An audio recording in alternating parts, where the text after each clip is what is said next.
I call to order the March 21st, 2016 regular meeting of the Cincinnati Board of Education. We welcome everyone and request that everyone in the audience please silence your cell phones and electronic devices. Please stand for the pledge. Allegiance to the flag of the United States of America and to the republic for which it stands, one nation, under God, indivisible, with liberty and justice for all.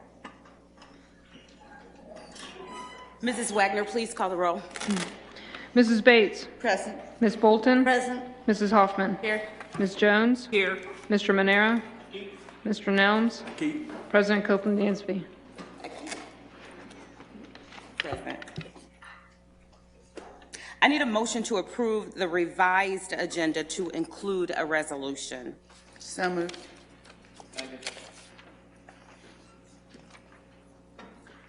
Mrs. Wagner, please call the roll. Mrs. Bates. Aye. Ms. Bolton. Mrs. Hoffman. Aye. Ms. Jones. Aye. Mr. Manera. Mr. Nelms. President Copeland Dansby. Aye. I need a motion to approve the minutes from the special meeting held on March 7, 2016, and the regular board meeting held on March 7, 2016. So moved. Is there a second? Second. All in favor signify by saying aye. Aye. Any opposed? The minutes are approved as presented. Mrs. Bolton, as chair of the Finance Committee, please present the March 15, 2016 committee meeting report. Thank you very much. I certainly will. I think I know the board members received a copy of the minutes. Just some highlights very quickly.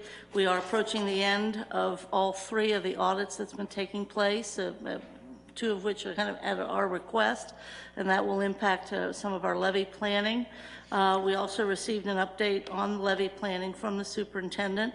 We will be receiving an overview from Mr. DeMuzio and the treasurer regarding the cost and loss of revenue regarding the community reinvestment agreements.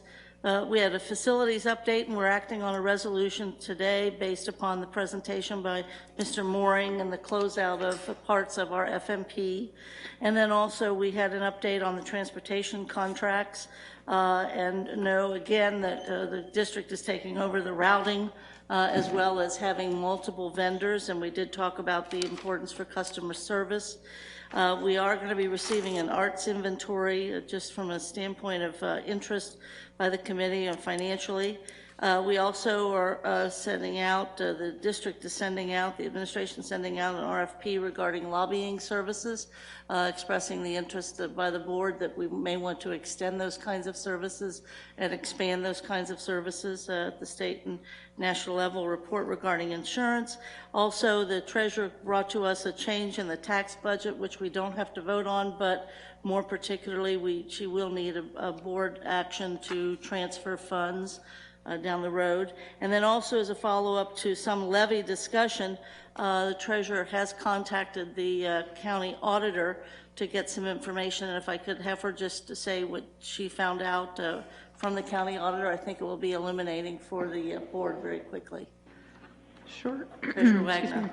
So this is a letter from Dusty Rhodes County Hamilton Auditor. Per your request, and I asked them about sizing the levy and how much a mill would be.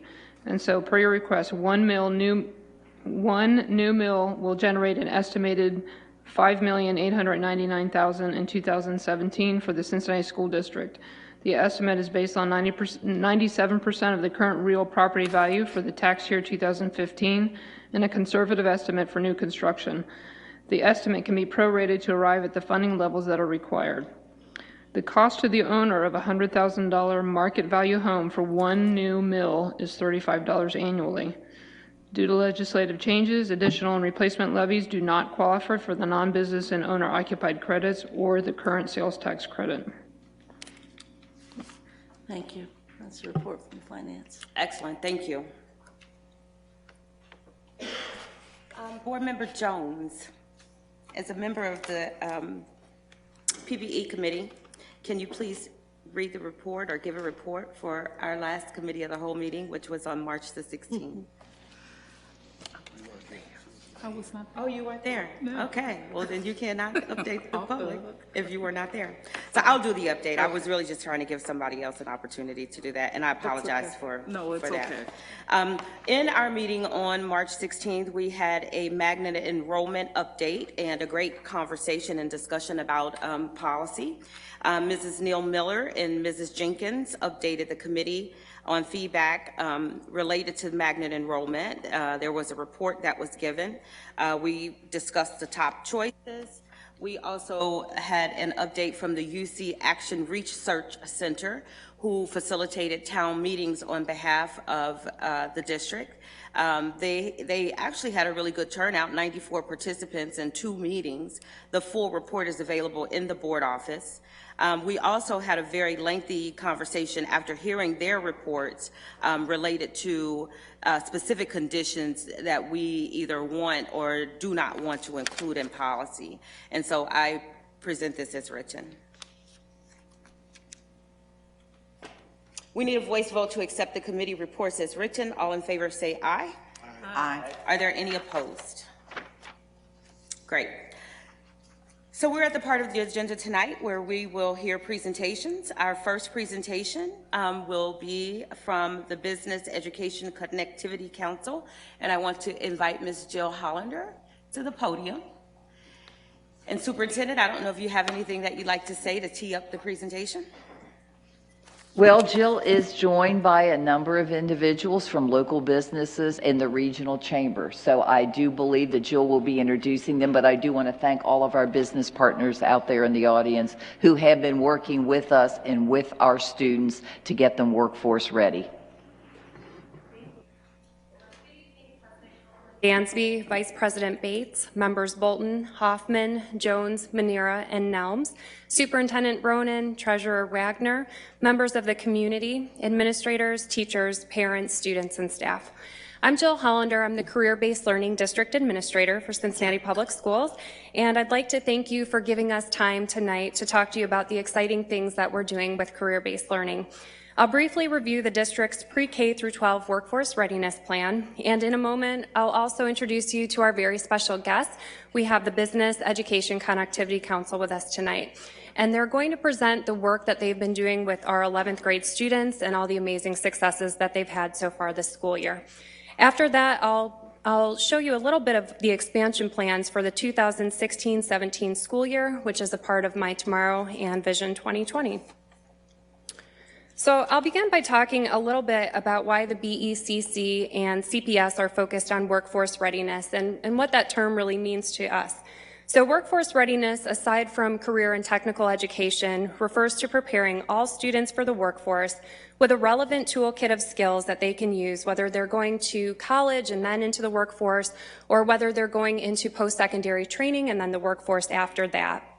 Workforce readiness includes choosing careers and pathways that correlate with a student's interests and skills. And then there's my favorite definition of it, which is that it's a way for students to really test drive different careers so they're not accumulating debt to obtain a degree or a certificate that they may not use. So why is it important? We really need our students to have these skills that will be useful in a variety of work environments and a variety of careers. And right now, many studies, including one from the Association of American Colleges and Universities, it states that students are twice as likely as employers to think that they're well prepared for careers, so twice as likely. And in the same study, it states that 3 out of 10 employers noted that even students with a 2-year degree or a 4-year degree lack skills in oral communication, written communication, critical thinking skills, problem solving, and creativity. And then, of course, as we know, the job market's globally competitive, and we need to give students the skills not only to compete with others in Cincinnati, but across the world. And then lastly, it's predicted that job hopping will become the new norm, especially for students that will be graduating within a few years. And this is a trend that's actually already started with millennials.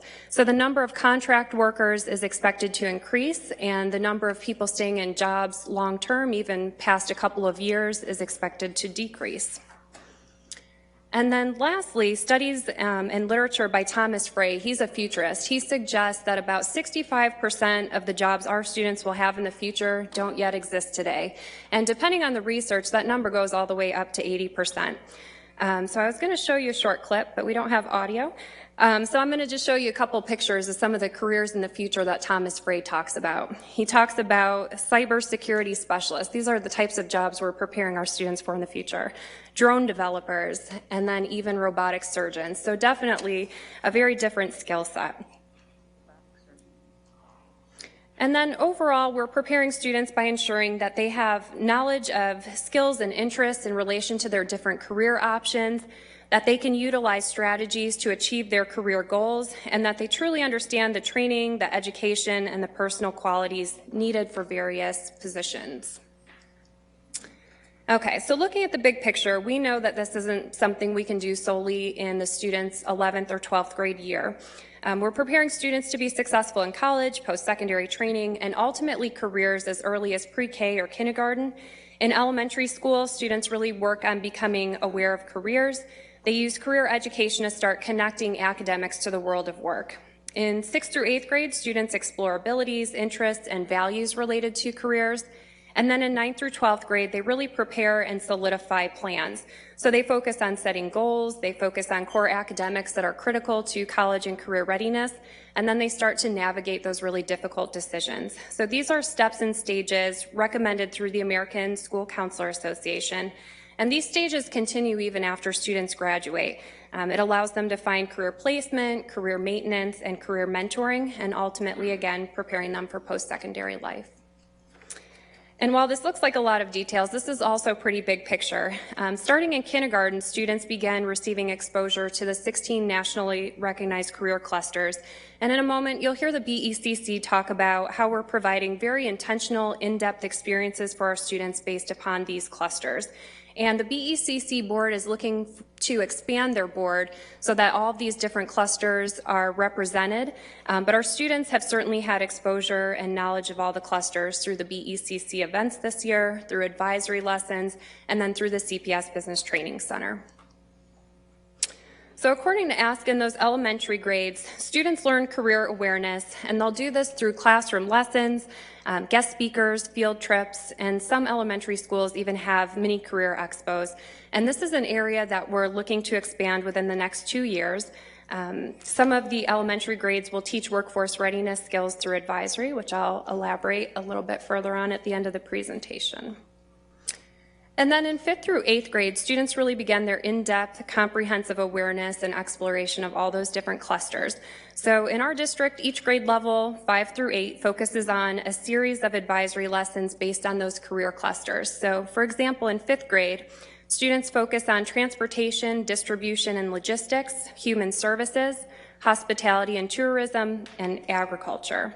And then in addition to that, in the 8th grade, CPS and Junior Achievement partner together to provide all those students with job shadowing opportunities. They go to local businesses throughout Cincinnati, and that's something we'll continue to do.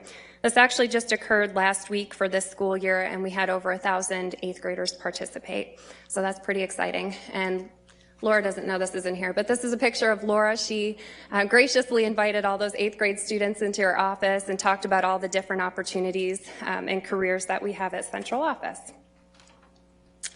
Okay, and then next, we help students in 9th through 12th grade really plan and prepare.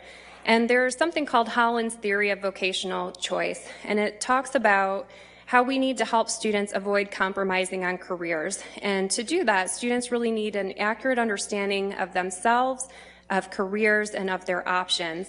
And they also really need to understand the link between personality types, interests, skills, and various occupations, which is why in the 9th through 12th grade, we found that it's very important that our students have interactions with local business professionals. So this year in the 9th and 10th grade, in all the pilot schools, so Aiken, Gamble, and Dater, those students visited the CPS Business Training Center, and we had over 900 students attend over 160 different sessions, all led by local business professionals.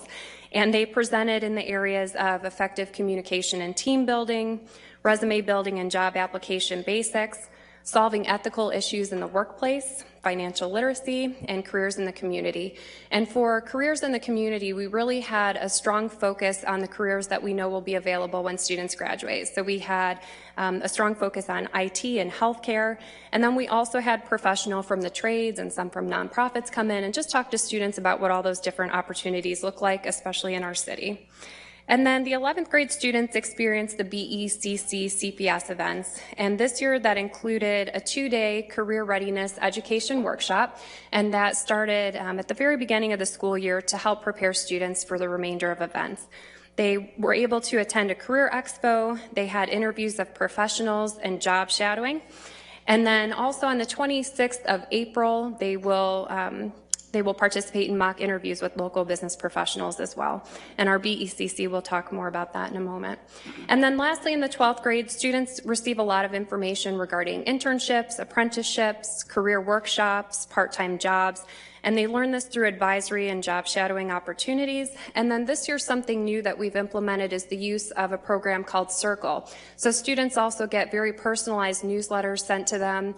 We can send them every week, we can send them every 2 weeks, every month. And it really gives students individualized information based on their career interests. So if they open the newsletter and they always click on IT opportunities, it will only start generating newsletters with IT information for the students. And then I won't get into too many details about this, but I do want to share one quick slide about the Business Training Center.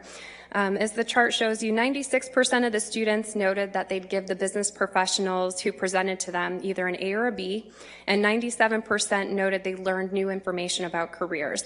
The students described their presenters in the following ways: inspirational, easy to understand, professional, informative, entertaining, interesting, kind, helpful, all those good things. And then my favorite quote from all the students was, "This guy should be a millionaire." So that's what he wrote in response to one of his presenters. And I think this is information that really shows that high level of engagement and learning that occurred throughout the center. And then it was also successful based on stakeholder feedback. And then later this week, actually just in a few days, we're replicating some of the Business Training Center days and some of those sessions in Spanish for students in ELL classes at Dater High School, and we're doing that with the assistance of the Cincinnati Hispanic Chamber. So we're very excited about that. And then the BECC events, they really met the needs of the 11th grade students this year in the pilot schools.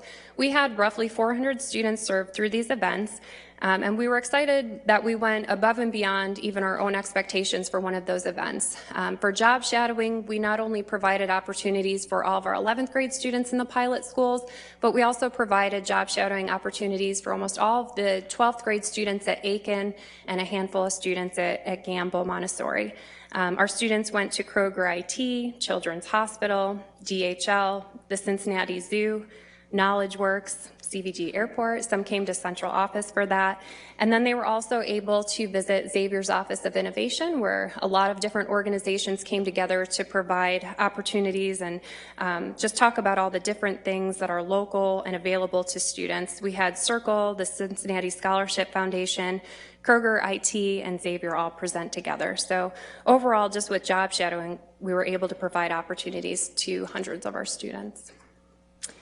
And then before I introduce our partners, I'd like to share a quote that I recently read in Think Like a Futurist. It states, "Outside experts are a vital source of new learning because they bring with them fresh material as well as fresh perspective, both which are important in the discovery process. And certainly our partners have been a vital source of our learning and our discovery process as we've built out these career-based learning programs for our students. They've brought the business perspective to the table, and they've definitely encouraged creativity. And it's my pleasure to introduce you to the BECC. So BECC members that are here, will you please stand? With us this evening, we have Doug Adams, the chairman. We have Steve Sipple, who's also a principal on the BECC. And then we have Dan Hurley, and he's with the Cincinnati USA Regional Chamber. Other members that were unable to attend tonight, we have Jane Keller, the vice chair, Brian Cobb, secretary, members Glenn Bitzenhofer, Grace Bosworth, Amber Brown, Pete Brown, Amy Englert, Dan Marsh, Mary Miller, Tim Prince, John Scott, Stephen Smith, and Alicia Tidwell. So with that said, I would like to introduce Dan Hurley to say a few words.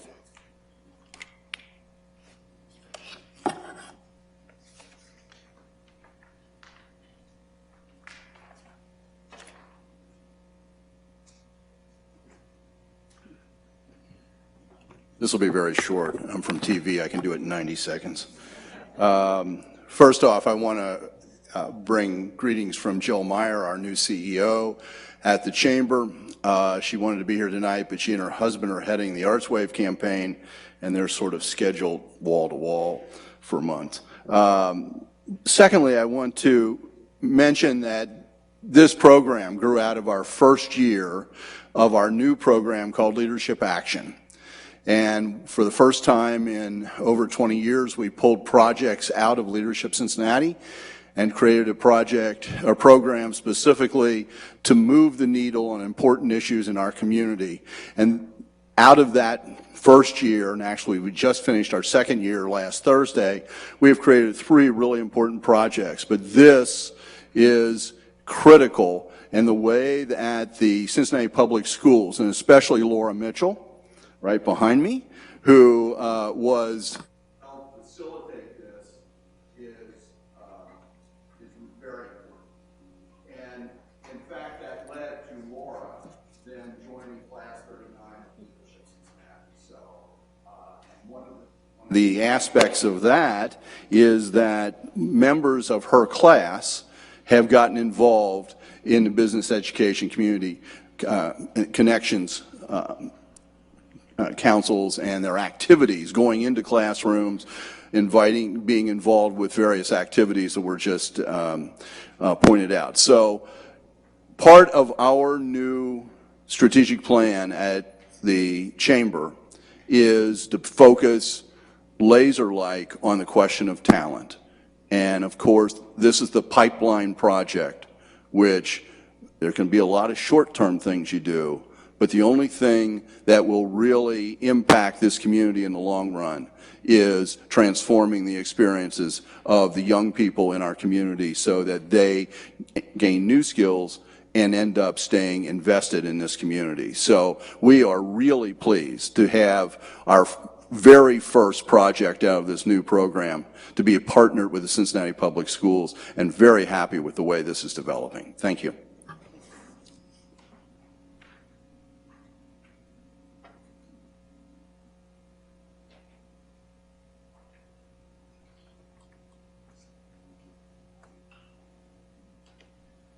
Now I'd like to introduce you to Mr. Doug Adams. He's the chairman of the BECC. Thank you, Jill, and thank you, board, for having us again tonight.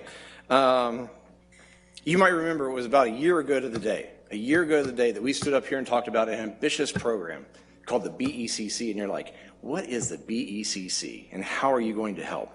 Well, it's now been a year, and I'm proud to say that we've made some great strides to get where we are today. 1 year ago, on March 23rd, 2015, we signed a memorandum of understanding between the Cincinnati Public Schools with Mary Ronan, Dan Hurley from the Chamber, and myself representing the Leadership Action team that created this program. And we had some very ambitious goals.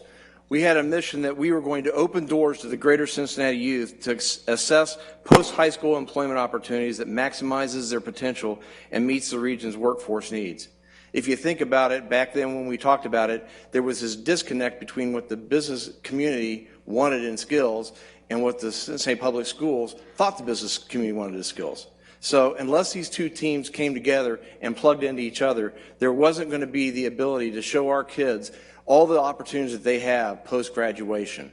Most of the kids in not only Cincinnati Public Schools, but my own kids' schools and the suburban districts, they don't get to see all those business opportunities that are out there. They don't understand the careers that they could have right after high school.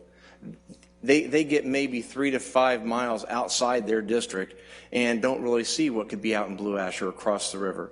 So our opportunity was to hit exactly what Laura said, or what Jill said. We're the discovery process.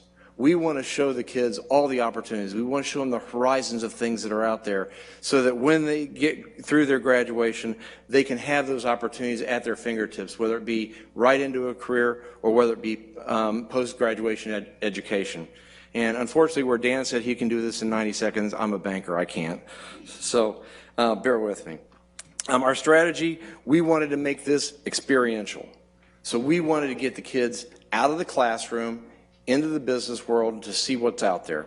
We wanted to get them in front of business people so they could understand what it's like to be a business person, to see what they do in their day job and what they do throughout their careers. So we wanted to show them the skills that would be needed as well. We had a three-pronged approach, kind of a three-legged stool approach. We promised you that we would do Career Expo. We promised you we would do job shadowing. We promised you we would do mock interviews. We also added on top of that with interviews of the professionals at the various schools so they could, again, ask the professionals what they wanted to know and try to connect to them that way. Specifically, our first year objectives were to formalize the My Tomorrow elements within the business community. We wanted to establish a collaborative business council called the BECC. We wanted to affirm the business relationships that already existed within the school systems and individual schools. We wanted to recruit new businesses to get them connected to both the kids and the school system. We wanted to have scalable participation opportunities. We wanted to have a streamlined business engagement to where they could get into the schools. Prior to this, it was kind of scattered of how people came in, but now with the school system's dedicated approach, with Jill Hollander being that central focus, there's now one source where businesses can go to. We wanted to conduct a pilot study of over 300 students, which we have done, and we wanted to be able to measure our success. With that in mind, Jill graciously went through the various group, and I could not do it without these people here. I thought more people would be here, but unfortunately it is spring break, and I'm starting to lose out a lot of them. But one thing I will tell you, the dedication and commitment that this group has had, we have met every single month since we started this program, for roughly an hour and a half to 2 hours every single month to make sure we are aligned with the CPS program, to make sure we are walking side by side with you. Because I will emphasize this time and time again, we are here to walk side by side with you. We don't know what the school systems do and how they run, but I will tell you, you have some of the finest people on your staffs, including Laura and Joel.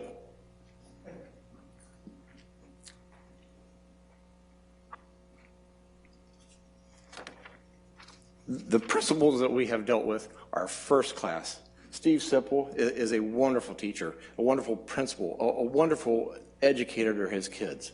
And when you see what Jack Just and Lisa Votal give to their kids, it's moving. It's absolutely touching to see their dedication to your students. So you should be very proud of both them and their schools.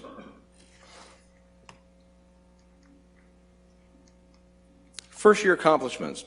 We did formalize the BECC. You saw it up there. We have over 17 members that are represented of some of the finest companies you'll find in Cincinnati. If I can get back there. You look at the names on that list, and one of the things when I sit on nonprofit boards, I talk about the power of the names of the companies that are involved in your organization. You look up there and you see Cincinnati Bell, Children's Hospital, Kroger Company, GE Aviation, Western and Southern, PNC Bank. Those are solid business community names in this community. and they've given absolutely $0 to this program. That's one of the beauties of our program, $0. We always talked about we wanted their time, their talent, and their people, and they've given greatly. Year to date, we have connected over 50 businesses to the school system. We've had over 250 business professionals participate in this program to make an impact on the kids. It all started with the centralized point of contact being Jill Hollander that I've mentioned and recognized previously. Back in April, we conducted surveys of all the rising juniors to find out what careers they wanted, what careers they were interested in, and we tried to target our program around those careers. We conducted the crew program to get them ready. We then had career exploration in 4 different areas. We did the Career Expo, 287 kids at Xavier seeing 30 different businesses and talking about what was there. We had a gentleman from GE Aviation that spoke and gave just a great presentation at the beginning of what you can do. A gentleman that came from the very, very hard part of, I believe it was Detroit, and worked his way to where he is now a senior executive at GE. And that was an example to the kids of what good determination and what you can do, and that you can get out of certain circumstances in your life as long as you work hard at it. We held interviews with over 400 students with professionals. We did job chatting with 315 students, and we will, as Jill said, we will be doing mock interviews later in the month of April.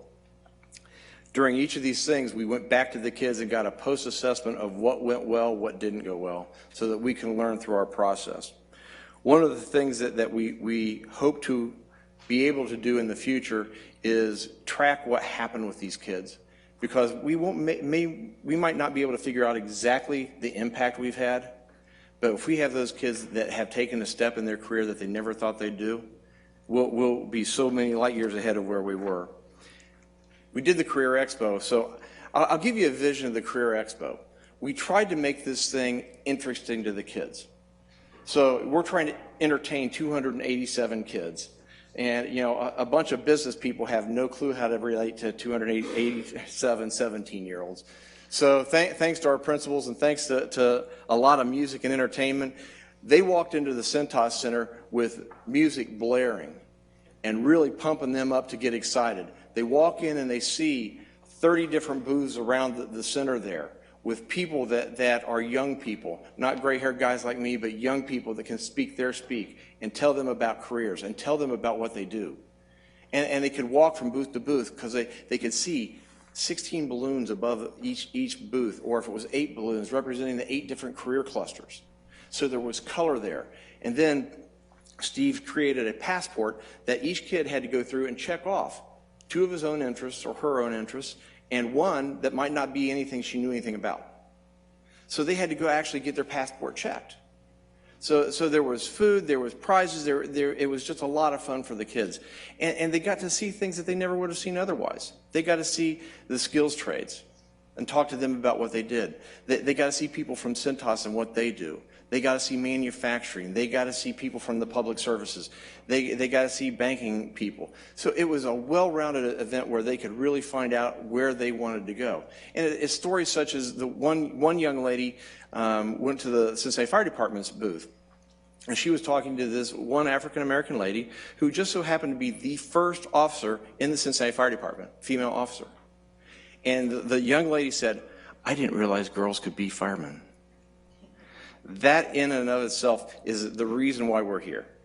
It's expanding the horizons to see the possibilities that these kids can do once they graduate. That girl may never go be a fire person, but she may have found something that she can do otherwise just because we had the Career Expo. So, you know, it was just a great day. Video won't work, otherwise we'd show you what it was like, but we will make sure that you get a link to that. Just to show you some of the businesses, again, over 50 businesses have connected to the BECC. It's a diverse group of companies. They hit on all the 16 clusters within the career clusters that we're focusing on, and we're continuing to build on the My Tomorrow initiative. Again, the business contribution, while it doesn't seem a whole lot, you look at this, and we've had 250 business professionals that have volunteered more than 882 hours in the last year to the Cincinnati Public Schools. Most of those people had no connection to you before this. Many of those businesses didn't have a connection to you before this. Now they do. Now it's our job to keep them engaged in everything we do. A rough monetary value, about $31,000 in donated time. That's a lot of time. And again, what do we ask of our businesses? Zero. We don't want their money. We want their time, their talent, their people, because that's the examples that we want to set in the community. For 2016-17 school year, we want to expand. We want to continue moving forward. And in a second, Jill will tell you exactly how. But from the BECC standpoint, we want to continue expanding our board. We want to continue to make sure we've got the 16 clusters represented on our board. We run our board like a nonprofit agency. We have minutes. We have formalized votes. We are running this thing like a professional organization. We are here to stay. We're not going away. So I know a lot of times you think, oh, they're in, they're back out. We're in. We've got a dedicated group of people, so if I walk out and get hit by a bus today, we got 15 other people sitting behind me that are going to be able to help carry on the mission. So we are not going away. But there's a lot of important clusters that we need to add, things such as the branding side. Cincinnati is known as one of the best branding communities in the world. We need to have that represented. We need to bring that idea to your kids so they know how good this city is. Dan talked about we want to keep the talent here. We want them to know how good this branding is. And it's not just because of P&G, it's worldwide because of the companies we have. Bringing the arts, bringing construction, bringing in the natural resources, bringing in more marketing. So we're going to round this out to where we have all 16 clusters attacked next year and represented here. The other thing we think is very, very important is to make sure that we're connected to the schools. So we will be assigning members on the BECC to be liaisons to each of the schools that we have as a partner. So as we continue to grow this into each one of your high schools, we will have representatives, at least one, if not two, to your principals, to your career people that can help continue to be what you want us to be giving you the advice that you're asking for, and so that we can continue to listen and grow together. It's a partnership. It's been a pleasure this year. And with that, I'll turn it back over to Jill. And after she's done, I'll take any questions you may have.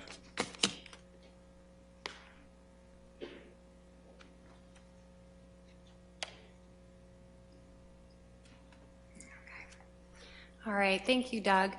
So Doug very nicely reviewed some of the accomplishments of the BECC this year with our 11th grade students, which we're very grateful for and very excited about. And then I'll briefly review things that we accomplished as a whole during this school year. So far we've developed the pre-K through 12 plan for workforce readiness for the district. We opened the very first CPS Business Training Center, which required us to recruit over 100 volunteers, write the curriculum and the designed sessions. We wrote the pre and post lessons for students, and we worked with volunteers on the presentation and the content and delivery of all of their materials. And then we further developed our partnership with the BECC and those experiences for the 11th grade students. We've also developed our plan with the BECC moving forward for the next school year. We wrote the curriculum for all of the events, including crew, interviews of professionals, job shadowing, and mock interviews. We began workforce readiness integrations into advisory. A lot of those lessons were preparation for the BECC events, so they knew what to expect, what materials to have with them, how to prepare, and then also for the Business Training Center. We also began the development of career clubs as a part of the peer leadership collaboratives.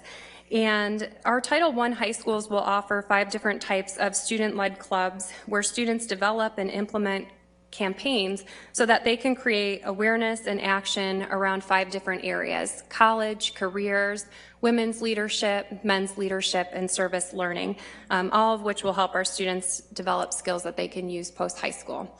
And then we created the business participant trainings, and we developed multiple ways to collect feedback from our stakeholders. And then moving forward, looking at our expansion, we're excited that we're going to be able to hire a workforce readiness coordinator. They'll be hired through the Cincinnati Youth Collaborative. We're going to implement interactive guest speaker series in the 9th grade, and that will be brought to the schools, working with Partners for a Competitive Workforce. We'll have the addition of those student-led career clubs that I just talked about. This year we really worked on developing those. Next year we'll actually implement. And then we'll begin the pre-K through 4 program expansion, and a large part of that will be the addition of 3rd and 4th grade advisory. So we'll be enhancing all those 3 through 12 advisory workforce readiness lessons. And then we're also very excited to announce that we're expanding the program for next year. And the schools that we're adding are Euler, Riverview East, Taft, Hughes, and Woodward. And then we'll also continue to have this program at Aiken New Tech, Dater, and Gamble Montessori.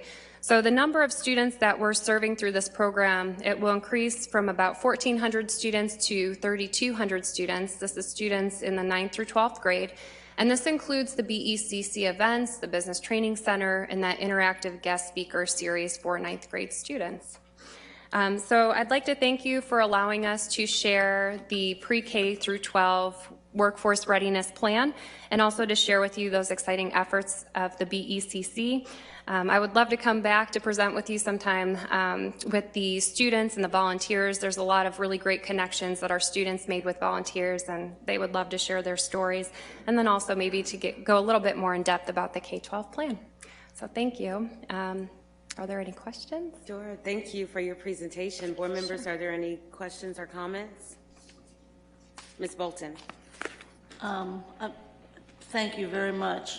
This has been a very aggressive effort and well centered, if you will, on what our responsibility is to the community and to the kids, and that is in part workforce development. I want to particularly thank Doug, who, as you said, last year came and has made such a commitment intellectually and emotionally and professionally, and we appreciate that leadership greatly. And I know that this is what the community wants to see and wants to feel that we are delivering. And I know several of the students that have gone through some of this, and it does widen the horizon, and it does give them more of an open path, and even a path that they never even considered. So we are so fortunate to have the support and the guidance and the leadership. And we're proud to show our folks off, too, to the business community, our own professionals, let alone our own students. So thank you very, very much. Thank you. I ditto what Board Member Bolton is saying. I did have a question about the tracking process. I was curious to know what measures you're tracking. The numbers, you said you started with 1,400 young people, so I'm curious to know, are you tracking participation or retention? So one of the things that we're tracking is participation, and then we get a lot of feedback and information from the students themselves. And then at the end of the school year, for the 11th graders that participated this year, in their 12th grade year, they'll talk to their counselor about what their plans are post-high school. So are they enrolling in a college? Do they have a career pathway chosen? Do they have an employment opportunity already set up? Are they enlisting?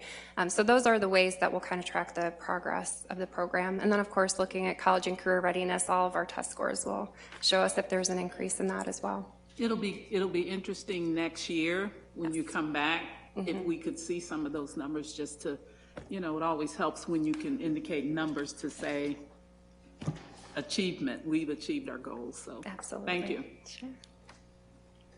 Ms. Hoffman. Yeah, so last week I was at a conversation over at the United Way with Ron Haskins from the Brookings Institution talking about reduction in poverty. How do you go about reducing poverty? So just wanted to bring up quickly, this is one of the topics he talked about, that if you're going to make investments anywhere from a public policy standpoint, one of them was on the preschool end, that there's so much data pointing to early investment, and the other side was making sure that everything you're doing in your district is aligned to getting kids actual jobs. And so it is very timely that I just sat down with folks from the Brookings Institution last week, and now you're talking about just that, exactly what CPS is committed to with our business community. So thank you. Sure. And we've actually worked with United Way quite a bit. We've had a lot of conversations about the businesses that they can bring in as well and how they can participate in the programming. So it's exciting. Manera. Yeah, and I especially want to thank you for considering our international student base and how important it is to, continue to invite them in and make them feel like there is an opportunity of mentoring and to look at it. There's a lot of the students that I work with specifically, and Mr. Sipple can attest to that, they don't have the role models. And I know a lot of our students fall into that, but specifically when you come from another country, you know you have the potential, you get the leadership in the school that can tell you you have a path to becoming a great leader and a good career, but when you have these one-on-one opportunities, they make a big difference. I know I've been hearing it at different meetings that I go to, so thank you for having that specific focus. Sure. Well, thank you very much for your presentation, and I do also want to personally thank you all for your passion, your dedication, and the resources, the level of resources that you've brought to the table. I've heard you mention $31,000 in-kind support, which is major, and to your level of professionalism, having worked in nonprofit for many years, I know what it's like to have a board and to stay focused and all those kinds of things, and I did hear the gentleman mentioned that, so I appreciate that too.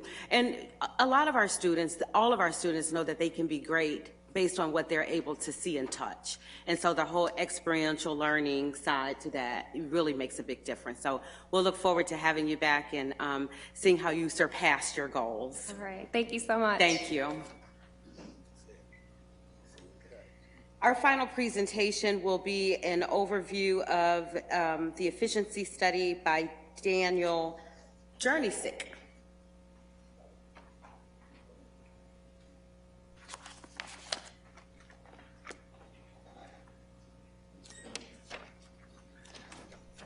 Hi, good evening.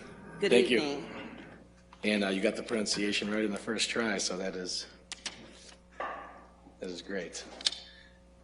So as was just said, my name is Daniel Jernisick. I work for Ernst & Young for EY. I'm based out of our Detroit, Michigan office, and I am in a group called the Transaction Services Group. And actually, Superintendent Ronan asked me this the first time we met, what does a transaction mean? And basically what it means is my group, it's a broad term, but we do financial consulting services, and the efficiency review falls under that. So as you may know, we were engaged by the philanthropic community, including some local business leaders, to perform this review of CPS. And what I thought I would do today is give you a brief overview of EY Parthenon, the firm that I work for, as well as our approach to this important work at CPS, and give you a brief overview of the team.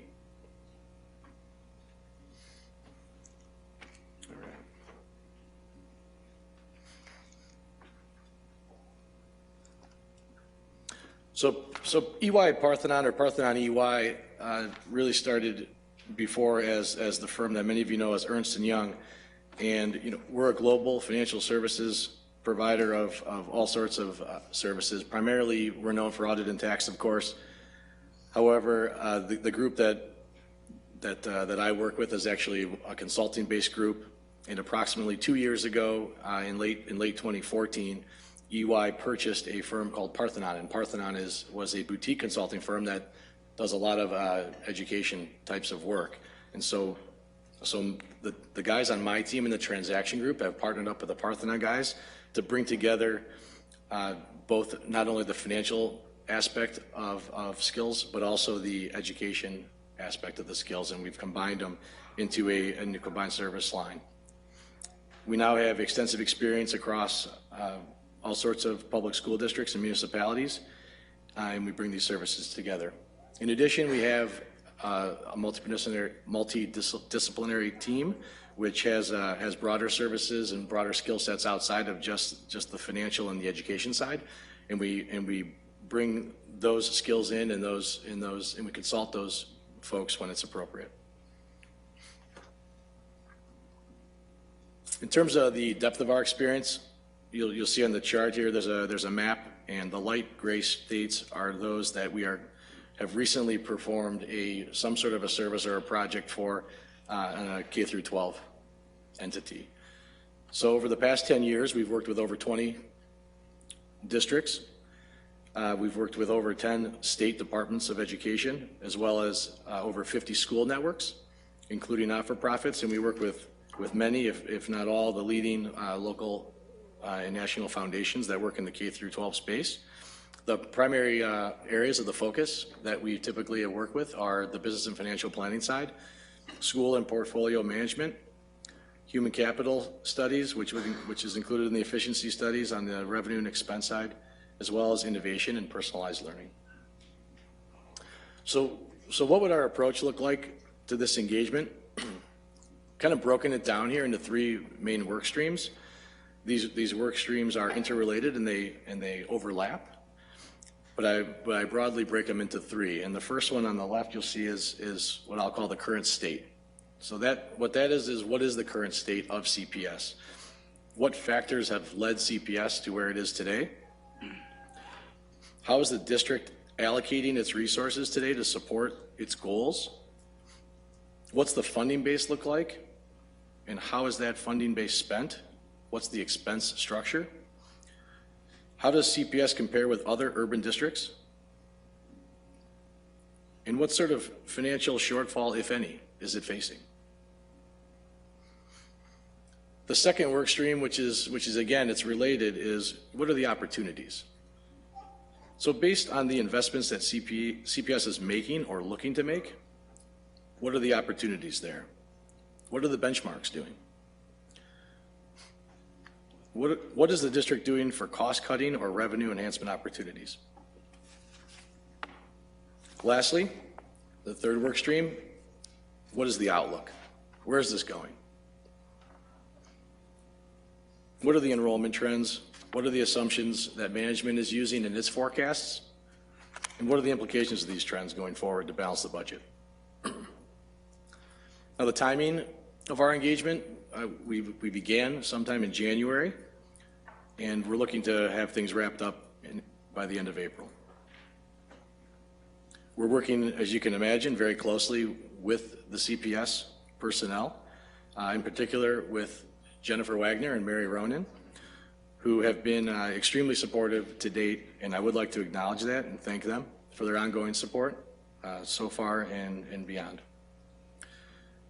Superintendent Ronan was gracious enough to take us on some school tours, and so we went through a number of schools, and I would like to say too that it was impressive to see some of the good stuff that's going on in CPS, and we hope to see some of that momentum continue, including the state of the schools based on the facilities improvement plan, as well as the community learning centers and the strategic initiatives like My Tomorrow.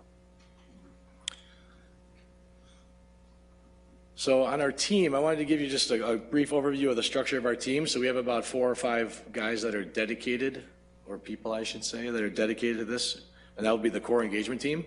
I am the core team leader.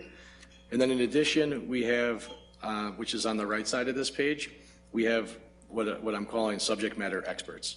And this is where I previously mentioned that we're bringing people's expertise in where appropriate and where we can leverage that to our advantage and get some insights into it. And so we have some tax revenue experts, we have some benefits experts, we have some human capital performance experts, and education folks. So lastly, which I won't bore you with all this, but I just included a picture of our guys and some of their backgrounds, with just a rough bio for your records. So with that, I'll pause. If there's any questions, happy to try my best to answer them. Board members, are there any questions or comments? Is it possible you could leave a copy of this presentation or PowerPoint with maybe our administrative assistant? Yeah, I think we could probably work that out, sure. And when will the next study be done? Well, so the goal of this would be to have things wrapped up by end of April. Okay. Yeah. Excellent. Ms. Bolton? Yes, the timeline of April, before that end of April, we'll have some sort of indication as to where the work is already taken us from a standpoint of, I know the board has big decisions to make in April, and I think will we be able to be somewhat informed and make some decisions before the end of April? I don't know if I'm asking you or if I'm asking the treasurer or the superintendent, because I know you have a number of things you're trying to accomplish, but I don't know. I'm sure the board wants as much information as early as possible. Yeah, we recognize the sensitivity of the timing of all this work, not just our work, but the work that's being done broader in the community as well.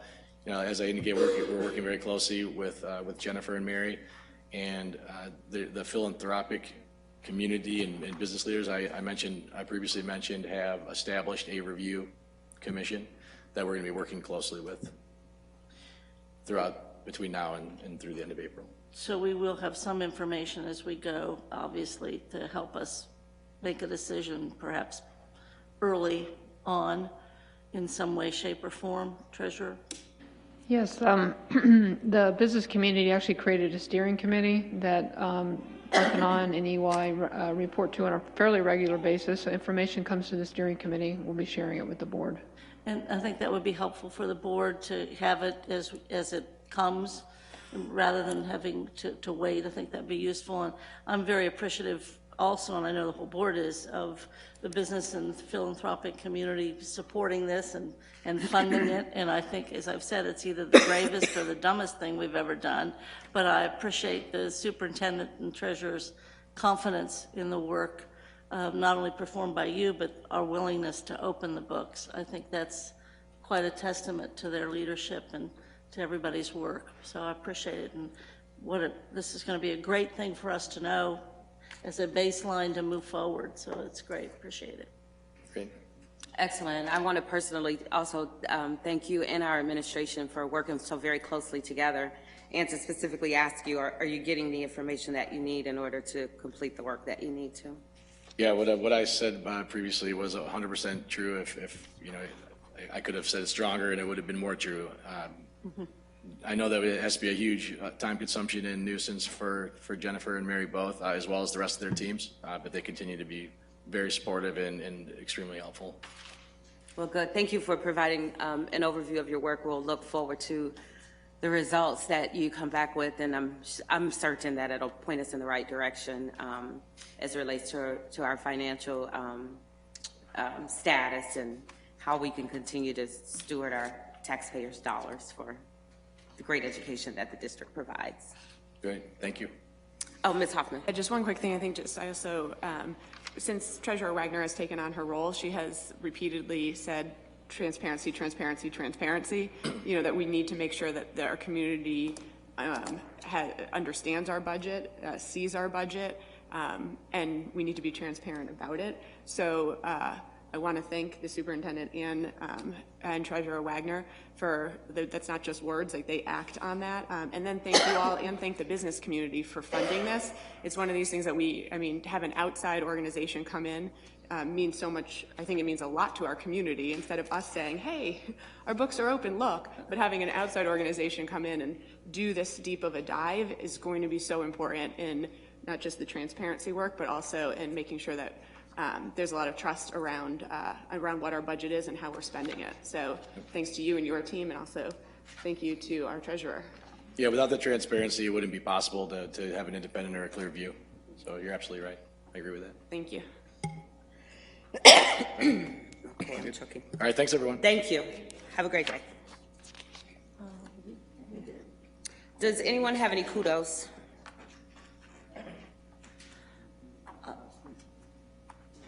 Ms. Volton, and I know exactly what it's going to be. I just want to compliment our boys basketball team, both at Taft and certainly my alma mater too at Aiken. Aiken and Taft had the fight of the life, if you will, to win the regional championship, and it was a great honor that it was CPS in both teams. I think that speaks well of us. And then Aiken went on to be in the Final Four. I knew we were in trouble when the people we were playing was St. Vincent Mary, and their nickname was the Irish, and we were playing them on St. Patty's Day. So that was sort of a concern, let alone it was LeBron James's alma mater, and there's a great proud tradition. But beyond the boys with great athletic ability and the band kids that were there and the cheerleaders, There were 7 buses that were taken from Aiken, full of students, with staff members on each one, and our kids were great fans. They applauded the kids when, as it started and throughout the game, but even as the boys left the court having lost, those fans stood and applauded them off. A very proud day for CPS. Congratulations to Aiken and Taft students and to their families and their parents. I appreciate that.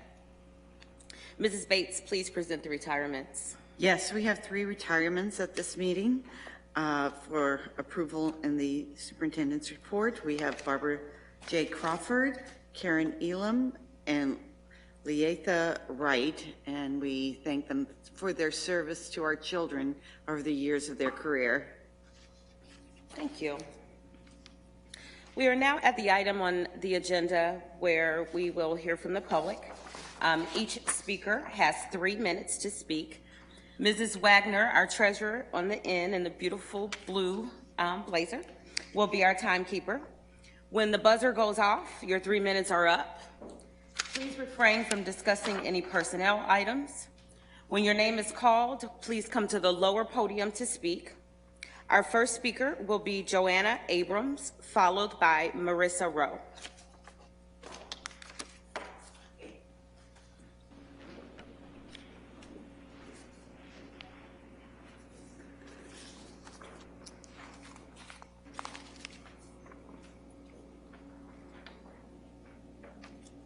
The lower podium, yes, thank you.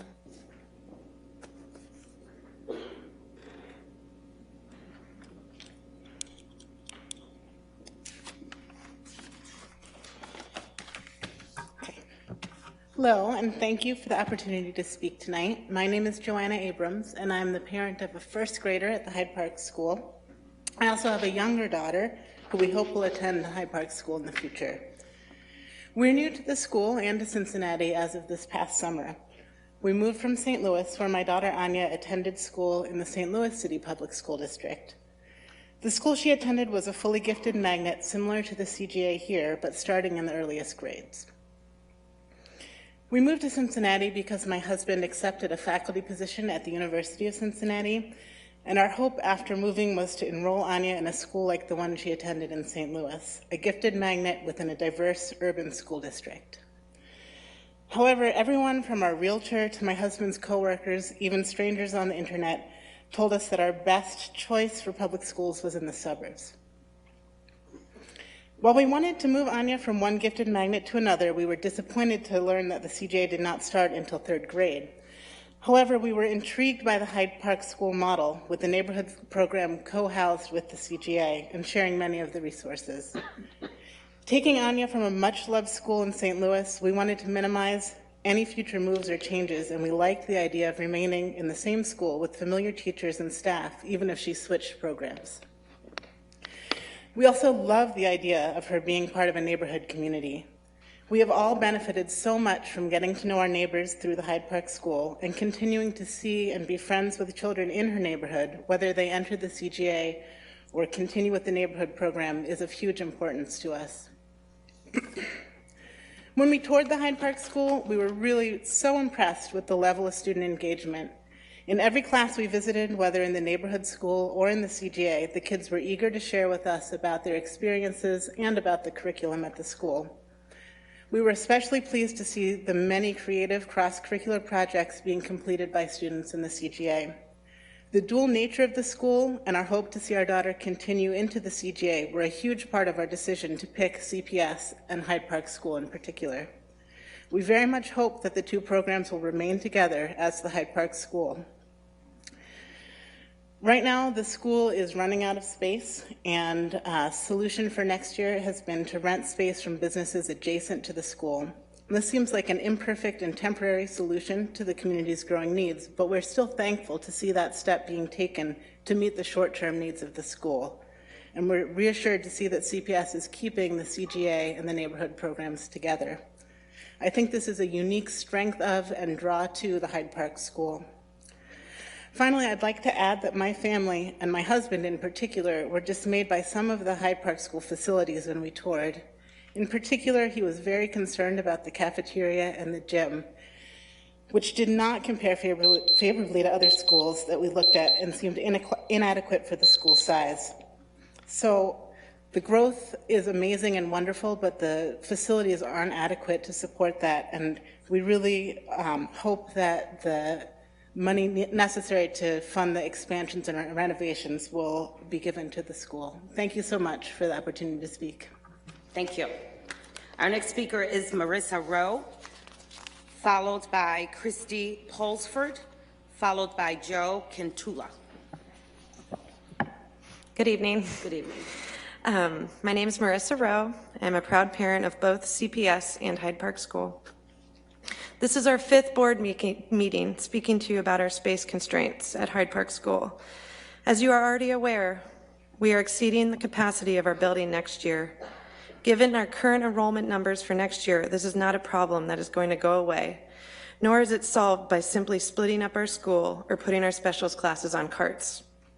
2 options that will devastate our program and everything we have worked so hard for the past 4 years to achieve. At the last board meeting, Mr. Manera was kind enough to acknowledge our voice and urged further discussion. Time is of the essence, and we are here to say that we want to work with you to find an expansion solution for Hyde Park School. Thank you. Thank you. Our next speaker is Christy Polsford, followed by Joe Kentula, followed by Christo Lassiter.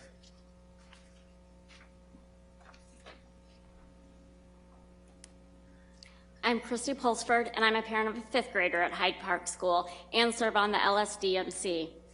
I'm grateful my child is receiving an outstanding education at Cincinnati Public Schools. He's got the best of both worlds, a magnet school within a neighborhood school.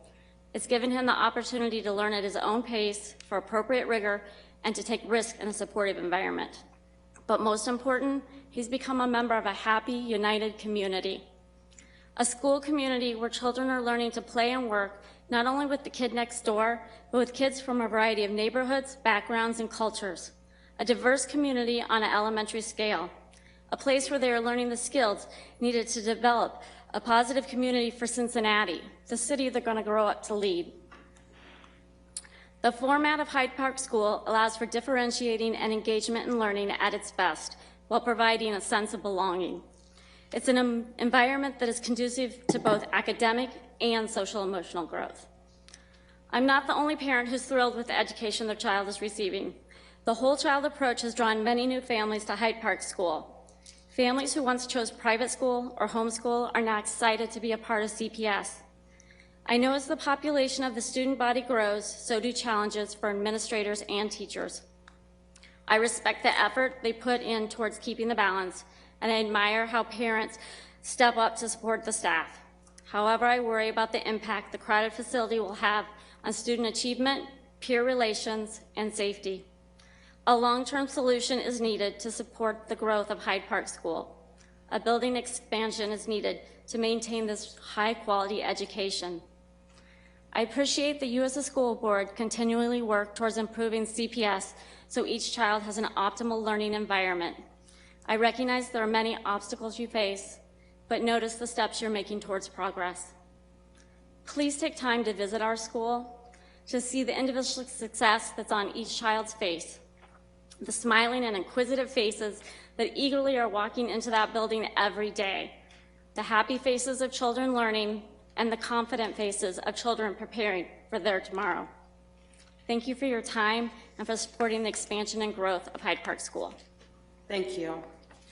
Our next speaker is Joe Kentula, followed by Christo Lassiter, followed by Andy Anderson. Good evening, esteemed members of the board. My name is Joe Kentula. I have one child at Hyde Park School, and quite honestly, this is the first time I've had any experience with CPS.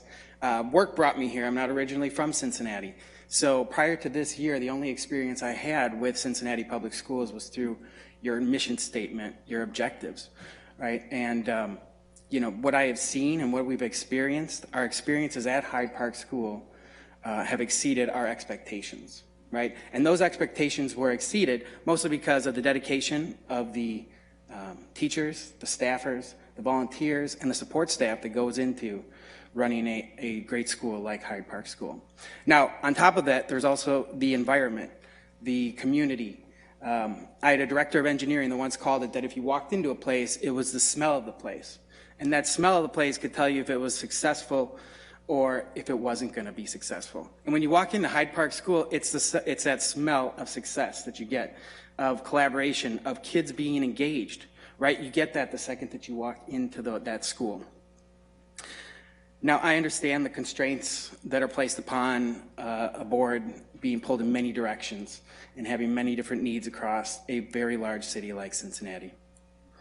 But I implore you to seriously consider what the proper long-term vision is and what the proper strategy is for a school like Hyde Park. And I wish that we can come up with a sustainable strategy that allows us to maintain that smell of success that is ingrained into Hyde Park School, so other generations beyond this one will be able to enjoy it. Thank you for your time. Thank you. Our next speaker is Christo Lassiter, followed by Andy Anderson, followed by Carolyn Miller. Well, good evening. On behalf of Cincinnati, my name is Christo Lassiter. Ms. Wagner, you're going to be my favorite because you're wearing Hyde Park blue. I really appreciate that. You're welcome. And also because you're the money person. That's why we're here. Mary Rowan, I remember you from when I was at Walnut before you got here, so it's good to see you again. Ms. Hoffman from the Cincinnati Enquirer. Dan, we were working on soccer with ABC, so I'm glad to see you here. Ms. Bates, my children are at Walnut Hills. This is my second go-around. And I did find out what was causing them, so I've cut that off. This will be my last time coming before the board on things like this. So, but your reputation is well known. It's amazing. I don't know our esteemed chair, but I guess I'll have a chance to meet you. I knew Chris Nelms, actually, when he was playing baseball, and we were in Parents for Public Schools together. We both had more hair. He's kept his shape. I'm getting a little out there, so we got to work on that. Ms. Jones, I don't know you either, but it's a pleasure to see you today. And Ms. Bolton, I think I have voted for you more than probably any other public figure in Cincinnati, so keep on doing what you're doing. Well, one of the things I do is soccer, and we had a grant from the Cincinnati women in Clifton, and we had an opportunity to try to bring soccer into the public schools. As part of that mission, I actually visited about 30 elementary schools, and quite easily I could be here on behalf of any one of them. We all know that. But let me tell you why I'm here on behalf of Hyde Park. Obviously, my daughter goes there, and you've heard the testimonials. It is a great place. But I want to give you a rationale. Since the 1950s, we are all familiar with the phenomenon of the exurbs and the suburbs. The money base, the upper echelon, our significant tax base are heading out to the suburbs. This past fall and going into the spring, I had the great opportunity to coach a Brain Bowl team. I'm under Betsy Singh here with Christy Pulford, who was here earlier. And on my team, I have children from Westchester. I even have a kid from Northern Kentucky, from all over the city.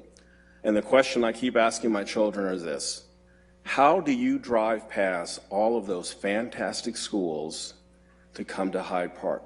What's going on? And in some cases, parents have relocated in Hyde Park. There's a renaissance. In other cases, they've gone out with the jobs to the suburbs and the exurbs. So folks, here's my deal. If we don't keep our tax base, we're not going to have a whole lot of money for the other 30 elementary schools. I think it's time we need to maybe put a little money in Hyde Park. We can always say, well, it's Hyde Park, let's just pass the hat. I got to tell you, it's not quite that way there. Gotcha. Thank you for your time. Can I just have one closing remark? I just want to mention that we are all very pleased and happy, notwithstanding Aiken and the rest, but with Walnut Hills, we are a feeder school. We're not going to have Walnut Hills if we don't have the feeder schools, Fairview, North Avondale, and certainly Hyde Park. So thank you very much. I appreciate it. And I'd be happy to work to go get some more money so it'd be a lot easier to make this decision. Just give me a call. Let me know who I need to talk to. Thank you. All Our right. next speaker is Mr. Andy Anderson, followed by Carolyn Miller, followed by Sean Mullaney.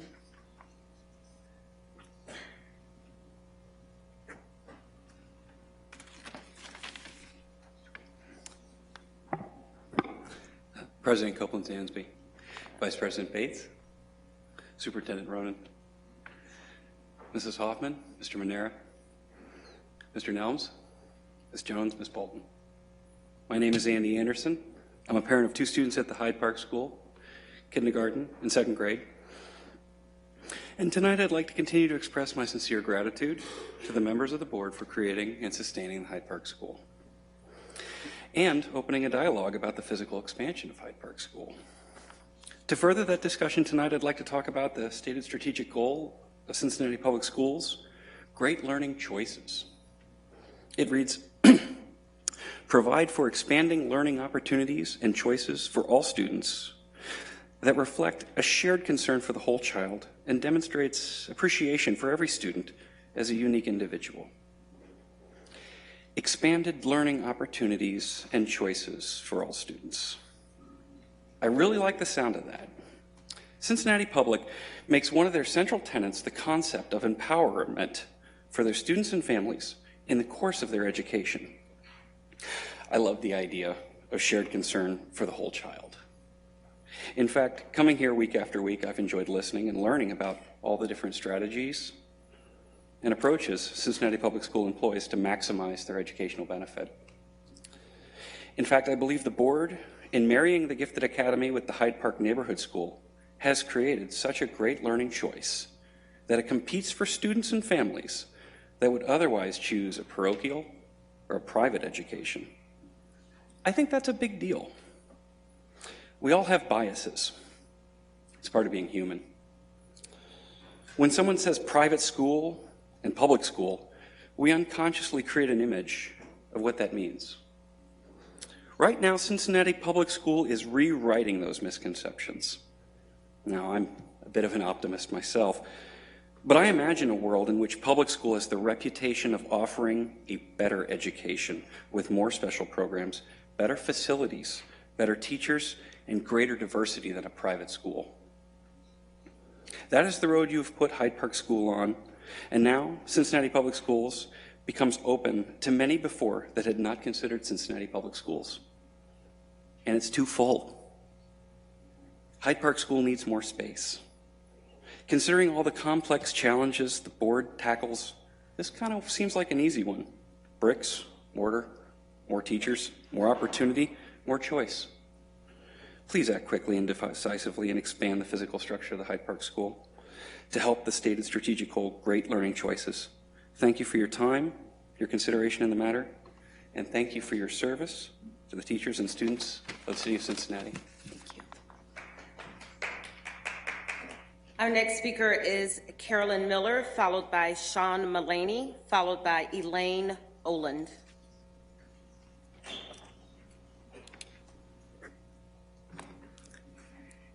Thank you very much for the opportunity to speak to you all, board members, Superintendent Ronan. My name is Carolyn Miller, and I wanted to commend you all for the wonderful work you're doing for the Cincinnati Public Schools and the quality schools that we have in our district. I've been involved with the Clifton School in various phases for over 50 years. My husband went there, our 2 kids went there, many of my younger brothers and sisters went there. We've been supporters, and for the last 8 years or so, since 2008, now we have a wonderful Clifton, Fairview Clifton German bilingual school there, German language school there. Before that, we had a succession of a variety of programs over the years at Clifton School, some good, some not so good. But now we have a consistently good school in our neighborhood that's a magnet, and we really appreciate that, and we want to keep that going. However, also for the last 7 years, in the old Clifton School building, we've had a wonderful building, vibrant community arts center that has been built literally from the ground up by the community. It's a regionally appreciated arts center, and we don't want to put either the school or the arts center in jeopardy. We need them both in our community. They're both wonderful assets. Our family is very involved in the CCAC, as we call it, our art center. We give financial support. We put many volunteer hours in. We attend classes and events there, as do, many, many other people in the community. We would like you to encourage you to, as some of the Hyde Park folks are saying, to make sure that you've got long-term plans for any changes that you're going to make to enrollment at the Fairview Clifton School in terms of additional space, et cetera. We'd like to work together with you all to make this a win-win situation, and we'd like to offer our help to making that. We just cannot even fathom the idea of the CCAC not existing anymore in the old Clifton School building. Thank you very much. Thank you. Our next speaker is Sean Mullaney, followed by Elaine Oland, followed by Rhonda Shears. Good evening. I would like to thank the board and superintendent to allow us to speak. My name is Sean Mullaney, lifelong Cincinnatian, long-term Cliftonite, Walnut Hills class of 1979. And I am here tonight because of a great thing, actually a couple of great things. The Fairview German School, much like the Hyde Park School, is such a great program that parents are, really excited and passionate about sending their children to these schools. That is a great thing. That is a great problem, per se. My wife and I have always supported Cincinnati Public Schools by voting for levies, volunteering, and making financial contributions to various CPS schools. Cincinnati Public Schools has also supported our family by providing quality education for our children and great teaching opportunities for my wife and for my mother, so thank you very much. I'm also here tonight because of another great thing, the Clifton Cultural Arts Center. It has become a magnet for the arts and theater in Clifton and in the city. It is a vibrant, active arts center, and it is a great community center. The Clifton community has rallied around the CCAC since its inception. Thousands of volunteer hours, millions of dollars, and years of hard work went into rescuing the old Clifton School building and turning it into an amazing community arts center that it is today. Last year, we had over 40,000 visitors into the CCAC for all sorts of programming. We need to maintain the trust of all the corporate sponsors, donors, volunteers, performers, and artists. We need to let them know that their hard work and money was not given in vain. And we need to do this together. We need to work together. How can both entities, CPS and CCAC, keep excelling in their missions, and how can we do it together? I know there is a compromise, there is a middle ground, and there are several ideas that are being discussed that could possibly alleviate the overcrowding at Fairview. There's the carriage house, there's other property on the land, and then also using classrooms in the CCAC building. Please, please, please, let's explore these options and let's work together on this. Thank you very much. Thank you. Our next speaker is Elaine Oland, followed by Rhonda Shears, followed by Delaney Regassa.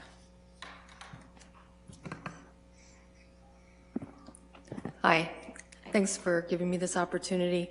My name's Elaine Oland. I live in Clifton, have for years. My children went to CPS, and I've always been a supporter of the school, or the CPS community. And I've been excited to have Fairview in my neighborhood. It's added to the vibrancy. Then another, as Sean and Carolyn both said, the other exciting thing, really a gem in Clifton right now, is the CCAC. I volunteer to teach there. I teach writing workshop, obviously not a public speaking workshop. I love just seeing how many people come to the CCAC all days of the week, all hours of the day. From all over the place. People in my writing workshop come from outside the city and spend time in our city and are very impressed with the facility. And I think they've written some letters too, just to express their appreciation for having the resource that this offers. I noticed that one of CPS's strategic goals is to foster strong, vibrant schools and communities as well. And I really urge you to, take the needs of Fairview and the CCAC in mind as you work to come to a solution that will help benefit everyone involved. Thank you.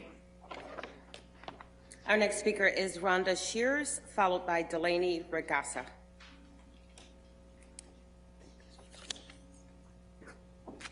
Good evening. I'm actually Michelle Setzer. I'm here for Rhonda Shears. I am a proud parent of a SCPA student and a PTSO board member, and I'm here to share with all of you great stories from SCPA. We are very excited to announce that 13 of our elementary students have been chosen as winning artists in the citywide art exhibition. Their art will be on display at the main branch downtown until April 10th. Also, our Meridian 8, which is an a cappella group, back in December, the Mayerson Foundation sponsored a master class at SCPA featuring the vocal jazz group New York Voices, who are already in town performing with the Cincinnati Pops. The Meridian 8 and the Baby Grands both performed. After the master class, they invited Meridian 8 to participate in the 7th annual New York Voices Jazz Festival at St. Charles North High School, just outside of Chicago. Our vocal group, Meridian 8, was one of 10 college and high school vocal jazz groups to participate in the New York Jazz Festival in Chicago this past weekend.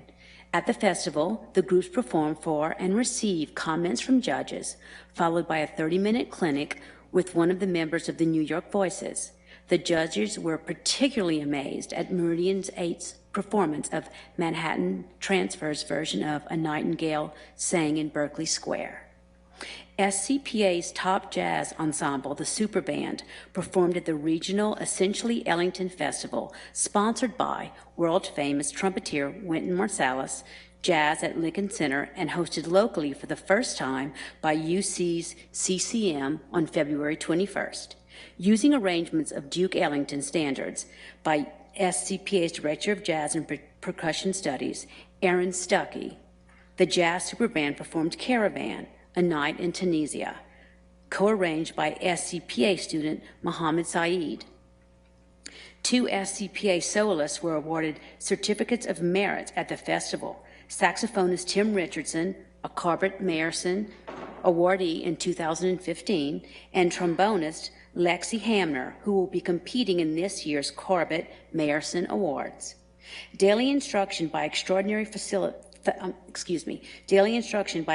faculty like Aaron Stuckey provides the support for achieving excellence. Together, these programs are developing the next generation of great American artists. Thank you. Our final speaker tonight is Delaney Regassa.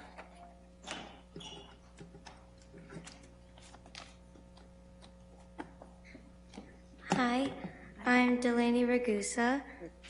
I'm a 9th grader at SCPA. I'm a drama major and I'm in musical theater.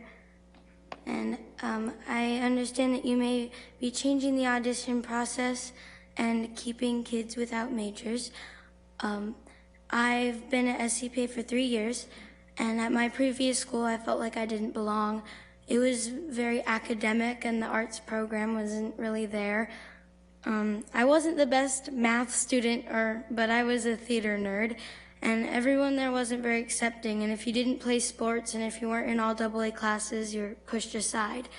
And at SCPA, I'm aware that there are so many kids that feel the same. They may not want to be there, or they may not like the arts or don't feel they're good enough to be there. And it's not fair to them, and I feel bad because I know how they feel. And all those spaces being taken by those who don't want to be there are spaces for kids who are at schools like my old school who want to share their talent but can't because the place they're in does not accept nor want it.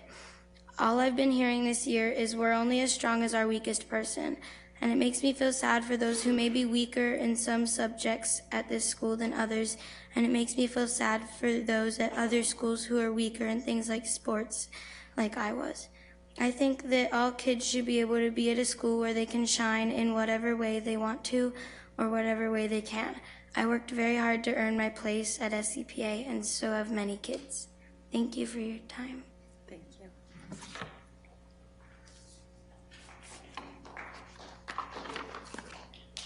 Mr. Nams, would you please present the resolution for board consideration? Ma'am, I will. Thank you. I have a resolution approving student eligible for subsidy reimbursement in lieu of transportation for the 2015-16 school year, and I present as written, and you have a copy of the resolution in your possession. Is there a second? Any discussion or comments? Mrs. Wagner, please call the roll. Mrs. Bates? Aye. Ms. Bolton? Aye. Mrs. Hoffman? Aye. Ms. Jones? Aye. Mr. Manera? Aye. Mr. Nelms? Aye. Copeland Dansby? Aye. Mrs. Bates, would you please present the resolution for board consideration? Yes, thank you. I have a resolution to close out facilities master plan segments 1, 2A, and 2B. I present this resolution for adoption as printed. Is there a second? Second. Any discussion or comments? Yes. Ms. Bolton. Do we have, I don't think it's in the resolution, but the amount of dollars that this will generate as we close out? Is that? I would have to ask Mr. Mooring, but I do not think that has been finalized yet. This is actually just closing out the paperwork. Mm-hmm. If I'm not mistaken, it's about $8 million. Is that correct, Bill? We have the approximate amounts, but the interest keeps changing daily.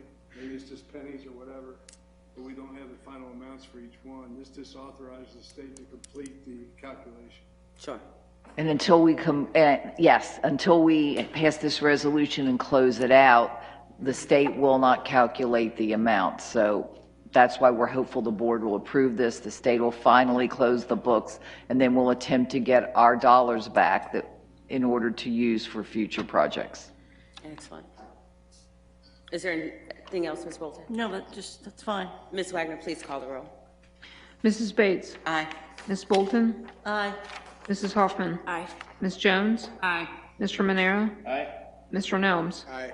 President Copeland Dansby? Aye.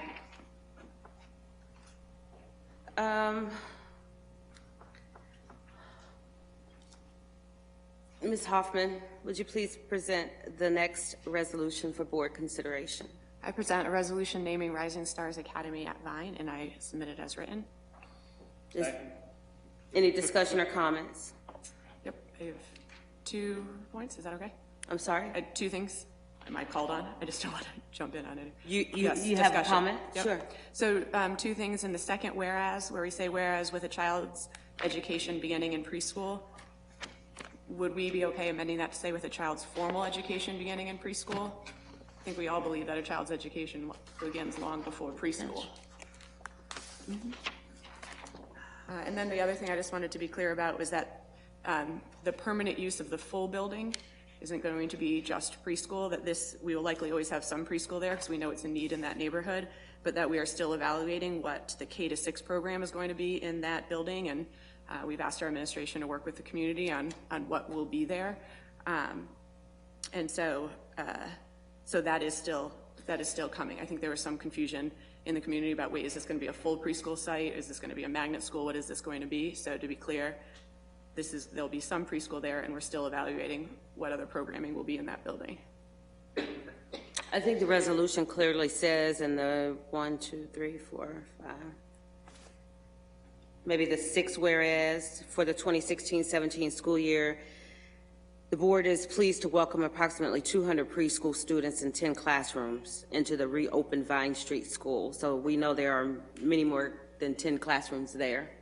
And I believe this is getting us started for the 2016-17 school year. So the resolution is to name the building. Is that right?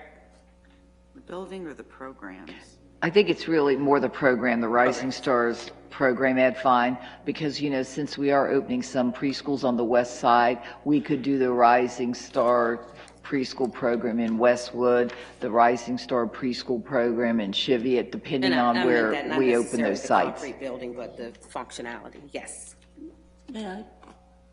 Yes. I do like the idea, and I'm glad that it's been submitted as Rising Stars from the standpoint of whether it's our own logo that's in front of us, which is the stars, but also CPS, like in many areas, particularly in our preschool, we have such a proud tradition and such high quality achieved that I think it's part of the rebranding and sharing of that rebranding. And I like the idea of, saying this about some of the other preschool places that we have throughout the district.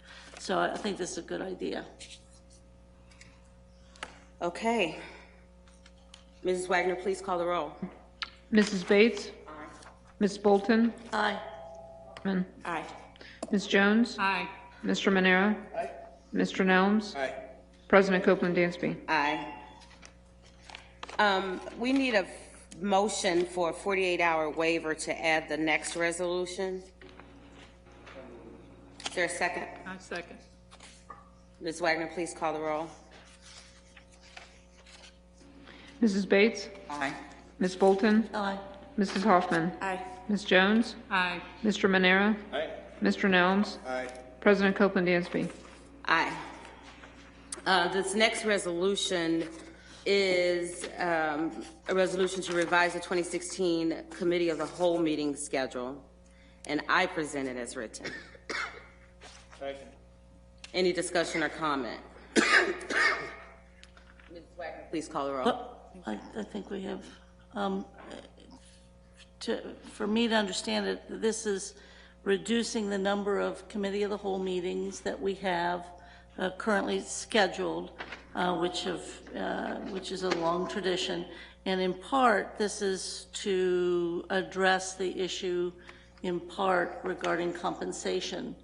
And I have great concerns about I do think overall, and I've said it for a number of years, we do meet too much.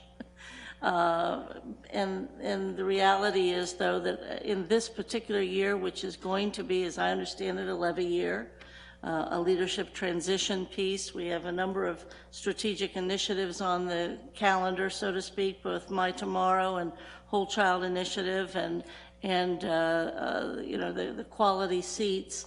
I would prefer that we not eliminate the Committee of the Wholes, at least as this is presented tonight. I appreciate the President and Vice President bringing it to us because we have to decide something, but I would much rather we delay this and talk a little bit more about how we might better organize if we are going to reduce meetings. I do think we should no longer receive our stipend for executive sessions, and we shouldn't receive our stipends certainly for some of the special meetings that we have, but I do think that the Committee of the Whole provides us an opportunity for information from the administration and better exchange.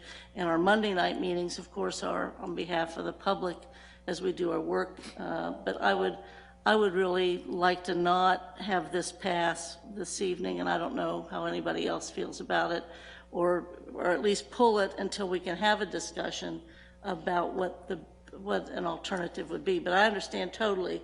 I appreciate you all bringing it to us to get us started on this. Ms. Hoffman. Oh, no, I think Ms. Jones wanted to say something. I'm sorry? Ms. Jones wanted to say something. I'm good. You didn't have any comment? Oh, Ms. Jones. Okay, thank you.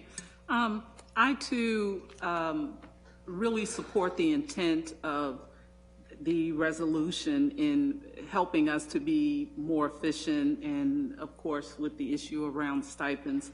I, too, share a concern about decreasing the meeting where the meat of our discussions happen. So I would also urge us to reconsider the resolution for tonight so that we can really flesh this out a little more to make this much more practical for us.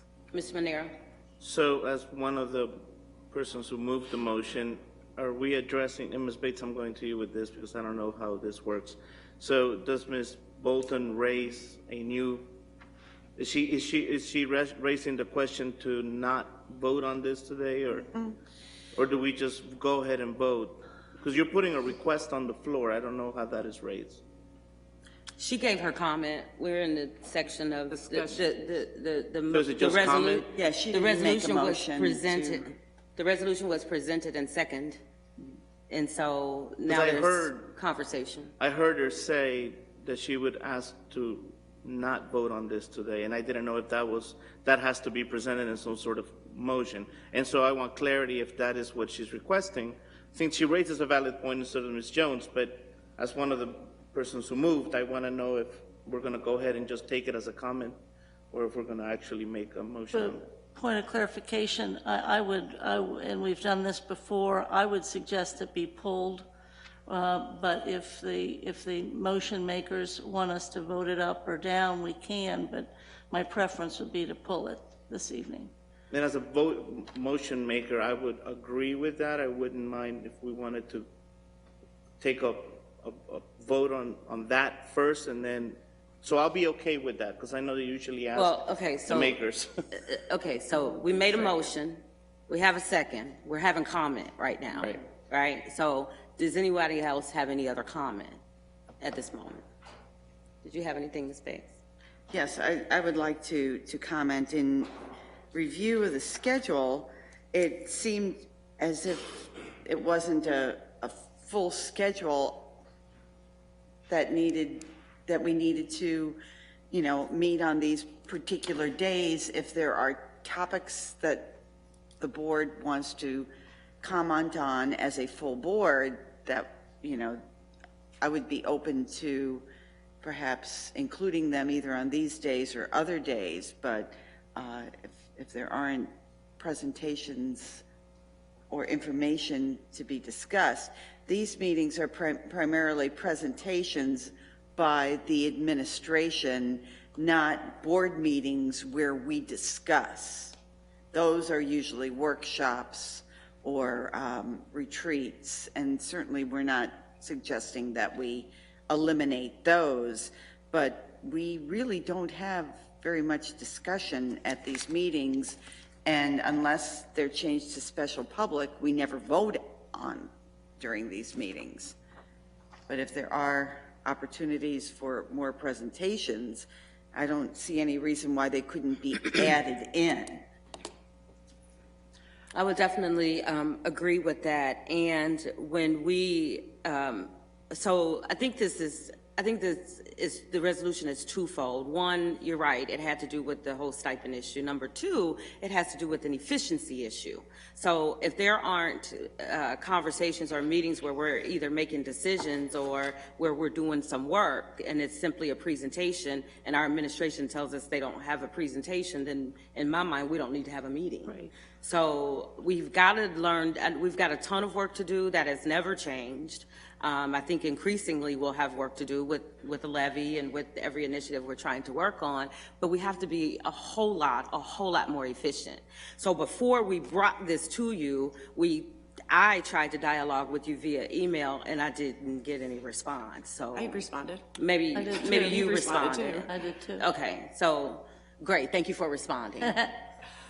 So that's my 2 cents on that. Do you have a comment? Yeah, I mean, I think to that question, I think I'm still, I feel like there are still a lot of topics that are on the table, and maybe we need to, as a board, still see what the broader calendar is before I could cancel all this. I think we are still waiting to have a board retreat even to set what are the big things that we want to be talking about, because when I just think about the things that we've kind of discussed globally as things that are important, I don't know how we would get it all, even just presentations in 6 or 7 more meetings. It does seem like there's just so many big, meaty topics that we still need to get presentations on, give feedback on, et cetera, in order to move forward, that I would not feel comfortable canceling all of these right now. But then I do think maybe it starts with us getting together and having that retreat where we are setting what our goals are and we're talking about what our big rocks are, so then we can see more about what the alignment is or where there is an alignment with canceling all of this. Okay. And so to me, there's no reason why the topics and presentations that we're needing to have can't be done on a Monday night. I mean, we have presentations every time we have a board meeting. Ms. Jones? I kind of lost my train of thought. Let me gather. I think I'm speaking personally. It is the opportunity, as I understand the committee of a whole, for us to have meaty conversations about the work that needs to be done. So there's a sense of urgency, I think, or importance around our priorities and how we are addressing those. Now, I hear the comment, I hear what you're saying about it's been used for presentations, but I've been at committees of the whole where we're talking about our priorities and our work. So to eliminate, you know, I agree that if there's no agenda for a committee of the whole, there's no need to have a committee of the whole. But it doesn't feel to me that there's not enough work for us to do. And so we would have to almost schedule a special board meeting if we're going to be addressing the board's work priorities. That's the way I'm looking at it. So it's a little bit uncomfortable, I guess I'm saying that, to just eliminate the second meeting of the month. If we schedule it, keep it on the schedule, and there is no agenda, we don't have a meeting. Right, and the other thing that we have to remember too, we moved one of the cows to PPE. PPE, exactly. So, you know, perhaps we should have put more thought into that. Yes, Ms. Bolden. Yeah, again, as a person for a number of years saying we meet too much and we have to be careful how we use the time that we have, I do think that the committee of the whole, which is generally really at the arrangement of the administration, at least that's been the tradition, it is when we do the best dialoguing with our administration, maybe not so much with one another, and yeah, we don't get to vote on things, but for me, it's very useful to have that dialogue as we, you know, and it isn't always on the pressure of the superintendent or the treasurer to answer it, but also, you know, it's directors as well as assistant superintendents, and I think we should, if we're going to continue with this resolution, I think we should, it would be my view and vote is to not pass this tonight, but that's my vote. And I think these things should remain on the calendar. And again, as to the idea that if we don't need it, then we don't need it, but at least there's a schedule. You know how hard it is for us to come together and find a common day that works. We spend 3 or 4 days trying to figure out which day we can meet. So this is on everybody's calendar from here until the end of the year. So I appreciate the initiative taken by y'all, but personally I will vote against this answer at this time. Ms. Wagner, please call the roll. Mrs. Bates? Aye. Ms. Bolton? No. Mrs. Hoffman? No. Ms. Jones? Nay. Mr. Monero? Nay. Mr. Nelms? Nay. President Copeland Dansby? I'm going to stand with Ms. Bates and say aye. So perhaps we need to re-engage in the conversation. There's two separate topics, though. I mean, one deals with the stipend issue, and so either you're going to give some feedback about it or not.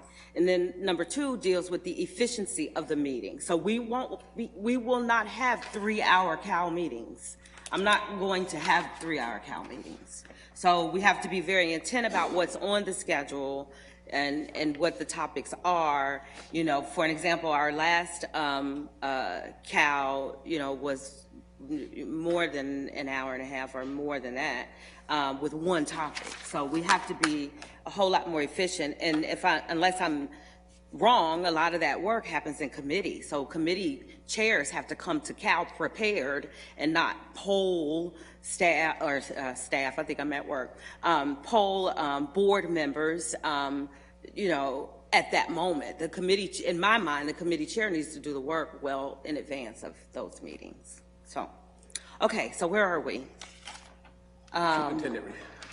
Superintendent, do you have a report? I do not have a report this evening. Thank you. Do I have a motion to approve the recommendations of the superintendent? So moved. Is there any discussion? Yes, Ms. Bolton. I have one question on page 13 or somewhere along here about transportation, lead secretary.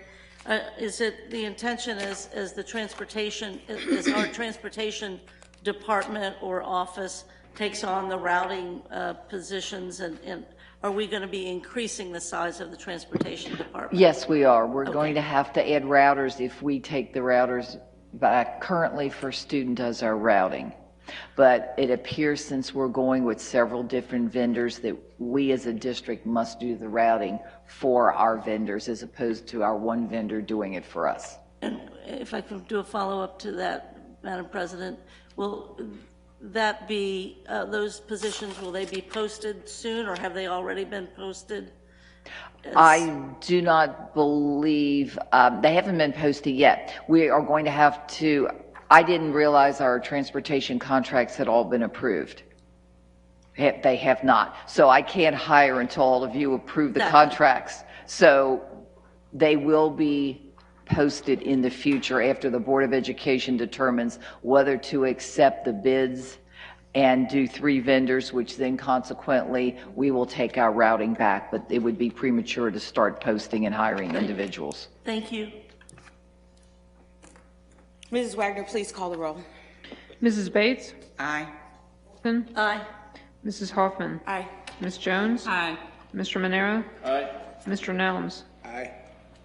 And Dansby? Aye. Do I have a motion to approve the report of the treasurer? So moved. Second. I'm sorry. You guys second? You second. You raised your hand. Yeah, I have a Do question. you have a question? Just numbers 18 and 26, if we could get an explanation for what, I couldn't tell based on the descriptions what those two were for. Agreement with Advise X Technology, designing, writing, managing CPS data center renovation project. I can't hear you. I don't understand what you're saying. Number 18, I just.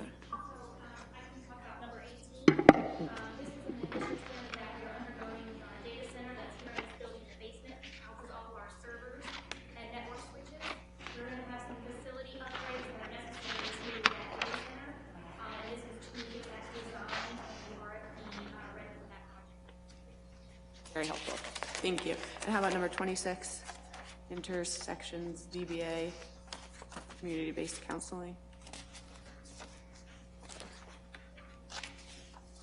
Oh, yes, that is the consultant form, the consultant group that we would like to help us develop our equity plan, because I believe in the resolution, the treasurer and superintendent are tasked with developing the plan, and we are looking at using their expertise to help us. David Weaver and Eileen Cooper-Reed are part of that group, and I believe they've done work with the board. Manero. Yeah, I just had a question about the Mac refresher, and what is the difference between a 3-year versus a 5-year? Is the 5-year more efficient? How does that look for our Windows refresher? Oh, that is, it's actually on the end of the report. There are 2 sheets, I believe. One says RFP Eval Matrix Mac Refresh. And I noticed that it was a 5-year. I just didn't know if there was a reason why we do 5 years. We are typically doing 5-year leases for the Mac products and 3-year for the Windows. That is our current standard. And that is our standard adopted from best practice, or just, is it cost effective for us, or is it just? Okay. Could I have a follow-up to that? Ms. Bolton. Yeah, I know we made a big deal about not having contracts as long as 5 years. But if we're leasing for 5 years, does that mean that the equipment can change during that period of time, or are you leasing the same equipment for 5 years? That's the same equipment. Whoa. I have some concerns about that, but what number was that? Mrs. Wagner, please call the roll. Mrs. Bates? Aye. Ms. Bolton? Aye, except for that number. Was it For the refresh? Do you know what number that was, Mr. Manera? No. No, I didn't find the number. It was just a report on the back.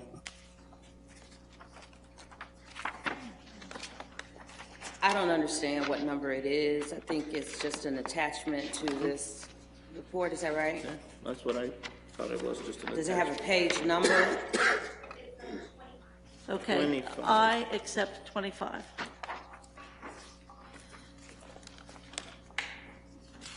Aye. Ms. Jones? Aye. Mr. Manera? I accept on 25. Mr. Nelms? Aye. President Copeland Dansby? Aye. Are there any assignments? Inquiries? Yes, Ms. Bates. This is, I think, more assignments. If there's an inquiry that can proceed. I have several, actually. She told me she was going to do this. Okay, so I went to the Council of Great City Schools legislative meeting, and I mean, it was, and I can give information to you. This is probably not the place because you all want to get home at some decent hour. No, let's meet all the time. Let's do it. And longer. But it renewed my interest, and we had had conversations about this, about having a position either contracted externally or internally for a legislative or governmental liaison. And this board has not made a decision as to what extent we want to use that position. Before it was, you know, a very nominal work for very nominal pay, and we got very nominal results, actually. But I would like to assign to the board that we have a, I guess, an ad hoc committee to discuss what the board wants in this position. And then we could give better guidance to the administration as to how to proceed with either hiring or contracting. And I would like to volunteer myself to head up that ad hoc committee if there's interest from the board in proceeding. As legislative liaison, I'd be happy to serve with you if the board wants us to. Well, I think the board needs to decide if we want a governmental liaison. Right. And if we want an ad hoc committee. Yeah. The ad hoc committee would decide, would do the research and bring to the board information about the pros and the cons of the different kinds of representation. Then the board can decide and then give that guidance to the administration to proceed. So in the interest of efficiency, I thought an ad hoc committee might be more efficient than having the entire board make this, have this discussion. And I'm happy to do the research along with others who want to serve as well. We do know that the administration is, based upon the finance minutes, the administration is releasing an RFP or whatever that's called, to request for services. Yes, currently we have 2 proposals, but in finance we were directed to come up with a 3rd proposal. So that's what we're currently doing right now. We can forward the 2 proposals to all the board members in next Friday's packet if you'd like. That would be good. That would be good. Okay. But we'll still do the RFP though, correct? Yes. To get 3? Yes, I believe Mr. Hoying is working on it. Okay. Is the board saying there's not a need to research and that we are going to go with an external firm for really an unknown amount of work? Well, they're doing an RFP, so we'll know what the parameters will be. Well, we established the parameters as a district in the RFP. It would be helpful if the board could give us some guidance. How much, how often do you expect them to be in Columbus 3 days a week? Or is it once a month? Plus, do you actually want this individual to write legislation? So right now, the 2 proposals we have suggest services, really suggest a menu of services, which then you as a board would have to decide, which then would determine the Follow you price. now. Neither one of the proposals really state that depending on how much work you want them to do, the price will vary. Well, it seems to me if we have two providers in front of us with a menu of services, maybe that's a good place to start. Is that something we're interested in, and drill down from there, and simultaneous to your research as to what might, be necessary in a proposal? But at least we've got something to start from, especially with the menu of services, because I don't think at this moment collectively we know exactly what we're asking. Exactly. Send both proposals home. Okay. So is this going to be full board or? No, this is going to be you and Eve, because that's Okay. what you just said. Good. I just wanted to be Is there clear. anyone else that wants to participate Right. there? Ms. Hoffman? No? Thank you, but no. I'm like, She's working on probably all. really do. That's right. I'm on enough ad hoc committees already. Anybody else? Honestly, seriously, no? Okay. I have a couple of others. These aren't quite as in-depth, but for the April 6th PPE Committee of the Whole meeting, Policy Chair, can we have in writing he suggested policy, some kind of policy draft in hand in advance so we know from what we're working?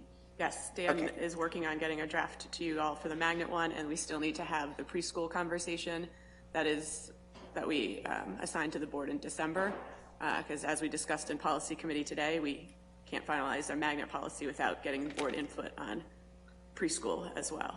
So we need that conversation at the same time. Okay.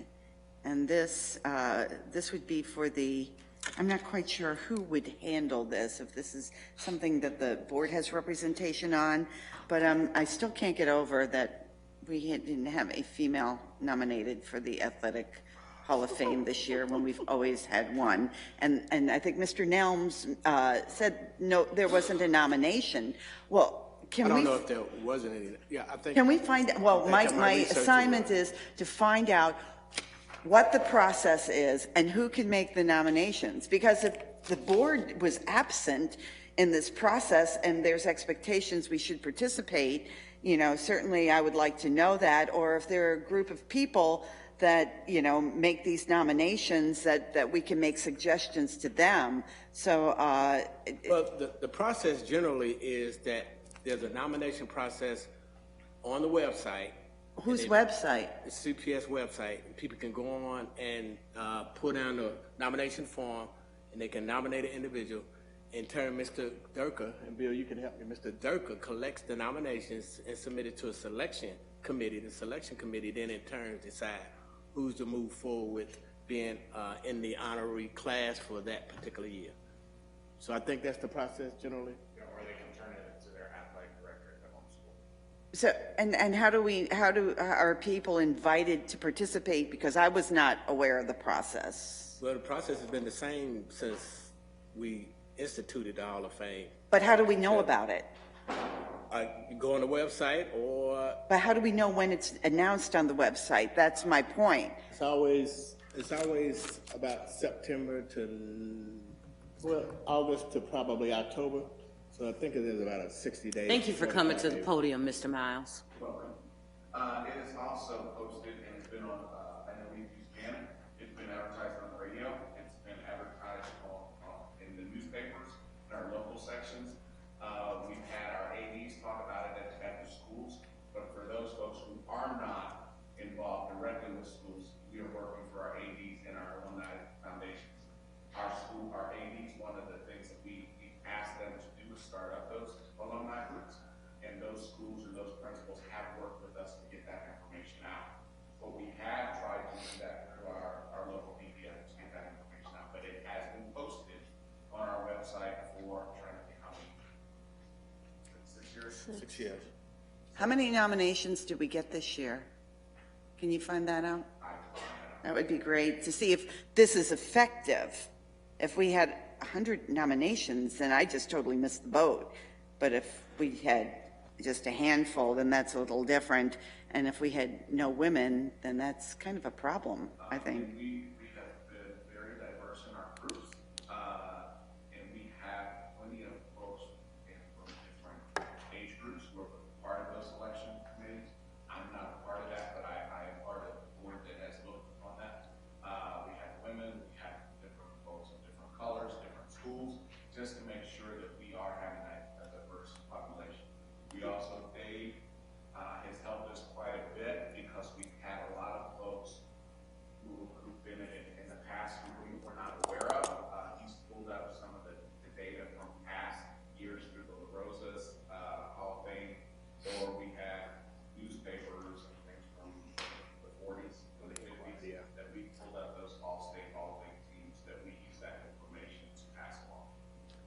Can we get the number for this year? So we're on inquiries right now. I appreciate the information that you just given us, and there perhaps will be an assignment that comes out of the inquiry. Yeah, let's keep it separate. We're on inquiries. We're on assignments. We're back and forth. So we're on inquiries. You asked the question about the nomination process and that. So he's given you the answer. So let's get through all of the rest of your inquiries and anyone else who may have them, and then we'll assign very specifically whatever on earth you want them to do. Good. Okay? Finished. Finished. Any other inquiries? No? Assignments. Ms. Bolton. Yeah, how shall I say it? One of the more important things that Facet did and the board did a couple of years ago was the revamping of the LSDMC policy. And I know we've mentioned it, and I think we've said it publicly, that we could not retroactively deal with membership when we passed it, that we started it from that year moving forward. And so I would like the administration, if possible, and I think it is possible, to produce a list of the current LSDMC memberships for each school, and then also create a list based upon some terms being up. So a new list for this coming school year. I don't know if it was a 2-year or a 3-year piece, but if I recall, when we said we couldn't do it, it made perfect sense not to try to do this retroactively. But I know that FACE and then prior to that, Yanetta Harper was very involved with having those corrected lists. And then if we can have a new list, that would be helpful, because that's one policy I want to make sure is really abided by. Mm-hmm. Good call. Okay. Thank you. Thank you. So, Ms. Bates, I want to make sure that Mr. Miles has your assignment. You wanted to know specifically the number of responses we had to our pleas for nominations via our website and media and however else we got the word out, to find out if that is an effective way to obtain those nominations. Got it. Any other assignments? Ms. Huffman. Yep, so 2 that were coming out of committee of the whole that we don't make assignments there, so we said we'd make them here. One was out to our FACE team around a communication plan for how we're developing the magnet policy, and I think that assignment was kind of twofold. One, making sure the hundreds of people who gave us feedback, either in person or via the survey, that we respond to them somehow so they know how that feedback is getting taken and what's happening with it, and the other so the community knows the timeline and when we're meeting about this policy, since one of our pieces of feedback last year when we changed it was that people didn't know it was happening. So we want to be in front of that this year and make sure people know when these conversations are happening, so they can be a part of it. So if we can see that plan from the FACE team. And then the other one that we had asked about was this idea of no longer having 2 separate times to enroll, because it automatically sets up a dynamic that there's something different about better about our magnet schools and our neighborhood schools. So what would it look like if the administration could come up with for us, like what would it look like to have one timeline where you log on and you pick your neighborhood school or you pick a magnet school, and what that process could look like, including how would we go about selling our schools differently? What would a true, really exciting showcase look like that would precede this period of time when you enroll in all of our fantastic schools?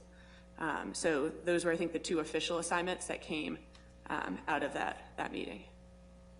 Ms. Bates has a question. Yeah, I just want to make a comment. We already do that for the high schools. Mm-hmm. So it would just be shifting to having a pre-K, or maybe, I don't know if it would be easier to do preschool than K than high school, however. But, I mean, we're already doing it for our 7 through 12 year. That they all enroll at the same time. Mm-hmm. So it makes sense that we take a look at how we for the younger grades, making it less confusing for people, and I think less discrimination between the kinds of programs and the inferences. Right. And we all keep talking about all the awesome stuff that we see happening in our neighborhood schools. And so how do we So part of this is how do we truly showcase that? How do we get that information out to the public? So lots of thoughts on that, but we can talk more about it, but that's the actual assignment. Excellent, thank you. Ms. Manera? Yes. I want to follow up with, I think it was an inquiry last time, but I haven't heard much yet. I truly believe we all love Hyde Park, and I think we need to, through their LSDMC, find a way to open up communications and supply answers to whatever questions they have, provide information if we need to give information, and through their LSDMC work. This is a community who has definitely shown every Monday that they have people who, you know, are loving, and the testimonies have been very inspiring. So can I assign somebody to open a channel of communication with the LSDMC and request for whatever information we can provide to them regarding the goals that they want to see at their school?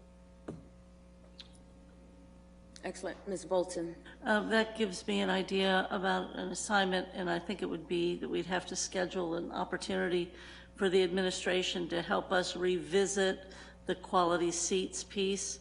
They've been working very hard on the program issue, especially among the neighborhood schools. But I do think it's time to, again, to in this very short period of time, revisit where we are overcrowded, revisit where we need to expand. So it's sort of a part of the Hyde Park piece, but that's in a number of our schools. Exactly. And we haven't talked about the facilities piece, to Ms. Hoffman's reference before about all the things that are still on the table. It's been a while since we've talked about facilities and space and seats and what we possibly can do about it, whether it's Hyde Park or whether, you know, you all have been focusing so well and so hard on the preschool expansion and so hard and so well on finding the programming to make to make the district even better among the neighborhood schools. But the overarching piece of overcrowded or expanded facilities should include Hyde Park, but it's a lot of other places as well. But you're correct, there's about a dozen schools, many of them on the west side, that are actually have been overcrowded since the building opened. Hyde Park's just looking at getting overcrowded in the next year or two, while these schools have been overcrowded for 2, 3, 4, 5 years. So we will put that together. Yes, thank you. Yes. Is that okay? Thank you. Okay, and then finally, as we look at the board meeting timeline, I am making an assignment, and we've already sort of talked about this, but just so that you all know, on April 25th, excuse me, for us to be given an update related to Vision 2020.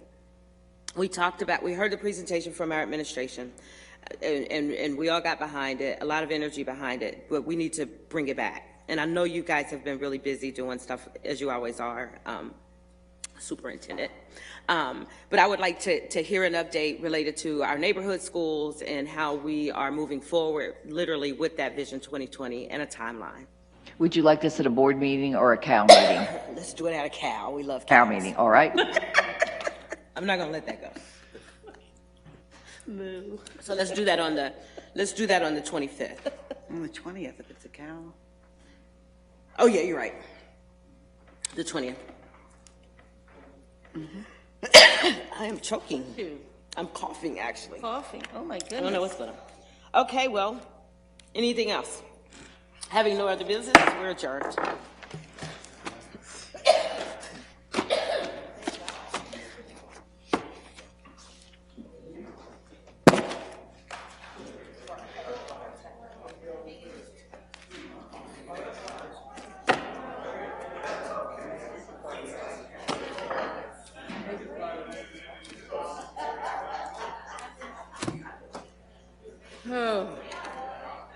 Hey, let's help fill us out and take these name tags, because Pat is out. Water. I'll help her.